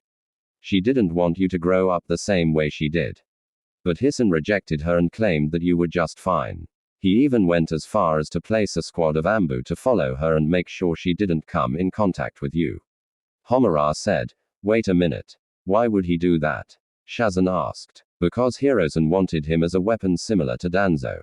Hirozen knew about the beatings and you living on the streets for 2 years, but he would sometimes order those mobs to attack you and then play the grandfatherly role to Manipu. Late you to turn you into a weapon. Apparently, you were smarter than he thought, and you didn't fall for any of his tricks. Kaharu said, I always knew there was a reason I didn't trust him anymore. Naro said, was he being controlled by a genjutsu? Asked, no, this was held in a private meeting between us right after Naruto was made into a genshuri. We of course were against it, but he was the Hokage, and his decision was final. I was well known for being able to detect genjutsu during my time as a shinobi, and Hirozen was not under any kind of influence. Kaharu said, do not worry, though. Enko took care of the mobs after they attacked you. She along with Yugao killed them once Anko was released from Ambu supervision. It was her way of helping you while you were out on the streets. Homiya said, then why does she act like she doesn't know me? Na asked, because Hirozen had a memory blocking seal placed on her and we couldn't find Jiraiya to remove it for us. Kaharu said, I'll remove it then. I've come across that seal during my training with Pervy Sage. Naruto said, I'm sorry. With who? Homura asked. It's Jiraiya. That's what he calls him. Sunyunat said, it's funny. Your mother called him the same thing. Kaharu said, I guess great minds think alike. Na said, if you say so. Sunyunat said, now, I believe you have some patients in the hospital that require your assistance. Is there anything you need before we leave, Lady Sunyunat? Kaharu asked. No. Sunyunat said, I do. When can I get my Chunin vest? Na asked. I'm glad you said something. The feudal lord personally promoted you. While you were away, he asked for details surrounding the Chunin exams and was very impressed with your involvement. Homura said, yes. Na said, now, it is with great honor that we promote Naruto Uzumaki to the rank of Chunin. Kaharu said and gave him a Chunin vest. Congratulations, Na. Shazan said, that just means I'm one step closer to becoming Hokage. Na said, you're still a long way from that. Said, then you better keep that seat warm for me. Naruto said and took off his hoodie, then put on his Chunin vest. We will send word immediately to the feudal lord, Kaharu said and left with Homer. Well, looks like we're heading to the hospital. Nah, you don't have to escort us, said, all right, Naruto and vanished. Dango shop Anko. Seriously, will you stop? Your date with Aruka will be just fine. Kurani said, yeah, that's easy for you to say. You've been with Asuma for over a year now. Enko said, she's right. You'll be fine. Yua said, hello, ladies. Na said as he appeared, hi, Naruto. Yugao said, nah, I see you're at Chunin now. Kurenai said, yep, feudal lord promoted me himself. I just got back from finding the 5th Hokage with Pervy Sage. Na said, who's this 5th Hokage? Kurani asked, my godmother. Na said, hey, or wouldn't have told you anything that he likes or dislikes, has he? Anko asked, no, that's not why I'm here. Na said, then why are you here? Yugao asked, I wanted to thank the 3 of you for trying to adopt me when I was younger. Na said, you're welcome. How do you find out? Kurenai asked. Homaru and Kaharu told me. Na said, weren't they the ones who prohibited us from adopting you? Yugao asked, no, it was the 3rd Hokage. He wanted me as a weapon and prevented you and a few clans from adopting me. He even put a seal on Anko to make her forget about her trying to adopt me. Naruto said, sorry, but I only met you during the Chunin exams, kid. Enko said, because you have a seal on you. If I'm right, it should be a small seal behind one of your ears. Na said, check behind my ear. If he's lying, then I'll castrate him with a rusty cane. Enko said, glaring at Na. And Yuga checked behind her ears. Yeah, you do have a seal. It's behind your left ear. Yugao said, then get rid of it.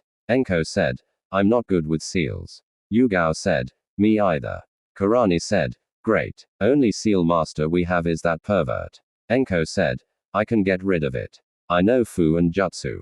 Na said, yeah, right. Enko said, I'm a level 7 sealing expert. I was already a level 5 sealing expert before Pervy Sage trained me, and now I'm at level 7. Na said, why should I believe you? Enko asked. It's either I get rid of it or Pervy Sage does it, and hell most likely have you get for it. It's your choice, Na said. I'd do it if I were you, Enko. I've known Na since he was a kid, and I can tell when he's lying. Yua said. What? I do not lie, Na said and looked away. Then why aren't you looking at me? Yua asked. Because I don't want to. Na said. How long will it take you to remove this seal? Enko asked. Not even 5 seconds, Na said and went through 3 hand signs before tapping her behind the ear. On the seal. It stings a bit, Enko said. It's because I had to override it with my chakra. It's gone now, Na said. Yeah.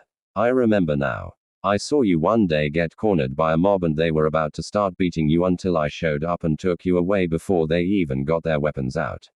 I argued with the third Hokage for hours on multiple occasions about adopting you, and he came up with some excuse that it would make the family too powerful since you're a gentry. That, and he thought my seal would activate if I was in constant communication with you. After that, I don't have any memory of you until the Chunin exams.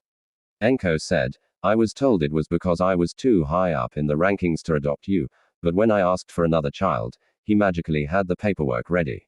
Mind you, I was a Chunin until I was recently promoted a few months before I took a Genin team. Kurenai said. He forced me to stay in Anbu so I wouldn't be able to adopt you. Yugao said. You 3 aren't the only people who tried to adopt me. Naruto said. Who else tried to adopt you? Kurani asked. Tuki Ikyaku, Hyashi, Hyuga, Suman, Isuzuka, Makoto, Uchiha, some Kunoiki, and a few civilian families that my parents were friends with and knew about me. He had the civilians and other Kunoiki killed a few weeks after they were all rejected from adopting me. They were poisoned, Na said. Then why not poison the rest of us? Kurini asked. You're the Genjutsu mistress, so you probably have good sensor ability and would have trapped whoever was sent to poison you in a Genjutsu. Enko is basically immune to poisons because her past with Orochimaru and Yuga was in the Anbu. Inuzuka would have smelled the poison. Hayashi Hyuga, from what I know, doesn't take any food or drink that wasn't prepared by the Hyuga servants, and Makoto Uchiha must have been high in the Uchiha clan in order for him to not get rid of her. Na said Makoto was the clan head's wife and she's Sasuke's mother. Yugao said. Then it's a good thing I wasn't adopted by her. Na said, and they laughed. So, what are you going to do now? Kerr and I asked. Take a few days off. After that, I'll start to train and take some missions. Na said. Speaking of training, I want to test my Genjutsu on you. Master Jiraiya said. You can't be placed under a Genjutsu while your dojutsu is active, and I want to. Oh, try it out. Kurenai said. It's true. While my dojutsu is active, I can't be placed under a Genjutsu. You can help me though. I'm only able to break out of Genjutsu up to C rank. Anything higher and I can't do it. Na said. Sure, just find me when I'm not with my team. Kurenai said. Ever thought about learning Kenjutsu? Yugao asked. Yeah, but every time I go look for a sword, none of them seem right for me. Even the custom-made swords don't feel right in my hands. I just decided to stick with Kai. Na said. Do you know who your mom is? Yugao asked. Yeah. Kusha Uzumaki. Why? Na asked. Because after the Ninetales attack, I found her sword and kept it so I could give it to you one day. Maybe I can teach you some Kenjutsu moves. Yugao said. I'm more of a torturing type of person, so if you need any tips, just stop by the TNI building or find me in the Forest of Death. Enko said. Okay, I'll see you all later. Na said and walked away. It's honestly surprising how much he looks like Lord Fourth and he hasn't figured it out yet. Enko said. Give him some time. He'll figure it out. Kurenai said. Do you think he'd want us to adopt him now? Yao asked. I doubt it. He said his godmother was the Hokage, so more than likely she's the one taking care of him now. Enko said. That's just the thing. Who is his godmother? Kurani asked. I guess we'll find out in a few days, Yugao said. And the Anko saw a piece of paper on the table. What the hell? That sneaky little shit, Enko said as she read the paper. What? Kurani asked. Read this, Enko said and gave her the paper. Anko, as I removed the seal behind your ear, I looked at the other one on your neck. Give me a few months and I should be able to remove it. Nah, When did he even look at the curse mark? Kurenai asked. I have no idea.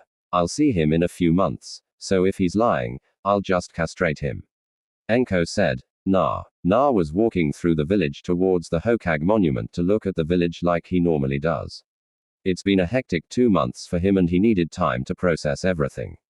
He found a sensei that will actually teach him something and he just happened to be his godfather. He discovered he had a rare dojutsu. He won the Chunin exams, stopped a tailed beast, made a new friend in Temari, found out the Akatsuki were after him, found his godmother, and most importantly, he found out who his mother was. Finding out about his clan was also something he'd be grateful for. If it wasn't for Tsunade, then he'd probably never know any of this. He was thinking so much that he failed to see the crowd of ninja and civilians surrounding him until he had to dodge a kick. The hell, Na said, demon scum. A random Jonin said, I don't know why he's still alive. Another Jonin said, let's do what we used to do when he was a kid. A civilian said, this time well make sure he dies. Ornan said, you know, I think it's time for me to start fighting back. Years of torture and abuse for what? Something I had no control over. People fear what they do not understand, and it makes them act out. If you remove the 9 tails from me and I survive, what does that make me? Am I still the 9 tails or am I a human? What makes my life so invaluable compared to yours? Na asked. You're a demon. That's what a civilian said. A demon am I. The 3rd Hokage is dead. Do you know what that means? Na asked. Do tell us. Demon scum. A Jonin said it means that I can fight back without any repercussions. It means I will no longer take the abuse I've suffered at the hands of you. How would you like to meet the 9 tails personal? Lie. Naruto asked and lifted his shirt, revealing his seal. This is the seal containing the 9 tails. I wonder what would happen if I were to break the seal.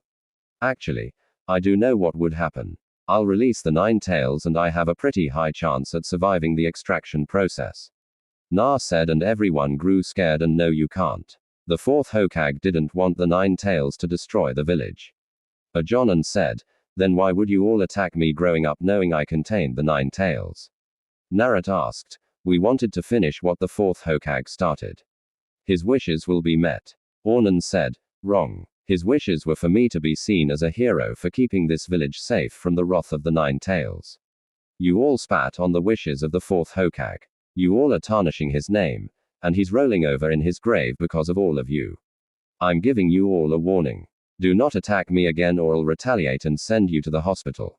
Na said, you don't scare us. We kill you and we kill the 9 tails. A Jonin said and the crowd cheered. Fine, if you want to fight then bring it. Na said and before anyone could move 2 people appeared in front of Na. Na, you weren't going to have all the fun without me, were you? Anko asked and pulled out some kanai. I swear some of you shouldn't be a ninja if you can't tell the difference between a container MIAT contains. Kurenai said, so who wants to attack first? Anko asked and Tsunade appeared. Everybody stops yelled. It's Lady Tsunade. A Jonin said, now that she's here, we can kill the demon. A Chunin said, and Tsunade just smiled before she punched him away. Anbunade said, and 20 Anu appeared. Yes, Lady Tsunade. A wolf-masked Anbu asked. Take all of these civilians and ninja to the TNI building. I want Anko and Abiki to teach them a lesson. Oh. And every ninja in this crowd are hereby stripped of their shinobi license. Get them out of my sight, Tsunade said. And the Anbu took the crowd away. Well, looks like I'm going to have some fun, Anko said and vanished. Lady Tsunade, why are you here? Kurenai asked. Na didn't tell you, Tsunade asked. Tell me what Kurenai asked. Never mind. If he didn't tell you, then you'll have to wait. Na, come with me. I said, okay, bye again, Kurenai. Naruto said, and they vanished. Na and Tsunade Hokage Tower. Were you really about to release the 9 tails? Asked. No. I just wanted to scare them. Na said, aha. Anyway, listen. Since you're a Chunin now, once I'm Hokage, I'm going to have to send you out on harder missions. Also, whenever I have to leave the village, you will be part of my escort. It will be me, you, Shazan, and 2 Andu of my choosing. Do you understand? Asked. Yes, but why me? Na asked. You want to be Hokage, right? Tsunade asked. Yes, Na said. Then think of this as early training for the position. You're still years away from becoming Hokage, but a head start won't hurt anybody. Said. I can live with that. Na said. Good. Now, Jiraiya had to leave the village to get updates from his spy network, but he left you some Enjutsu and Fujutsu to work on. He also said to work on your Taijutsu and Genjutsu skills without your Hishigan activated. Sedas tossed him a scroll. Do you know when he'll be back? Na asked. Maybe a few months. You can never know with him. Said. I guess you're right. Do you know if Asuma is in the village? Na asked. Yeah. He's either with his team now or just lounging around the village. Why? Asked. I need some tips on my wind manipulation. Na said. He's the best wind user in the village, so it's good to know that you're seeking him out. Have you started working on your ice? Genka asked. No, I still can't combine my wind and water chakra natures yet. My wind control is still lacking, and that's why I need to find Asuma. Na said. When you're ready, come see me. I know about combining chakra natures for Akik Genka, so I can help you out. Said. I'm getting hungry. Want to grab some ramen with me? Naruto asked. Sure. Along the way, you can tell me about the genin in the village. Sununit said. They left the Hokage Tower and headed towards Ikyaku's. While just talking, Naruto asked her questions about her life, and in return he told her more about his. Needless to say, Sununit was not happy with how the village treated her godson throughout his life and almost went on a rampage. She was disappointed when Naruto told her about the current genin. The most disappointing was Sakura and Ino, since they were basically fangirls. Civilians and ninja in the street were shocked that Sununit was back in the village. But that all changed when they saw her walking with Na. Some glared at him, and one was even bold enough to throw a brick at Naruto, which was easily avoided. Saw who did it and punched him so hard that he flew through at least 5 buildings before he finally hit the ground. They all got the hint she was not going to be anything like the third Hokage who let them do what they wanted to him, and that she was going to put her foot down. First things first, Sununit wanted to do a thorough evaluation of the hospital and the ninja academy first. From what Naruto told her and Shazan reported back to her, both were horrible and needed a serious overhaul. Another thing is she was going to look over the civilian council files. If they were doing anything to hurt the village her grandfather built, then they're in for a rude awakening. All in all, Konoha was about to change for the better, and it would be a Senju would restore the village to its former glory. So guys, what do you think about this Naruto story? Tell me your opinion in the comments. And if you want more Naruto What If stories, make sure to subscribe to Universe of Naruto. Thanks for watching.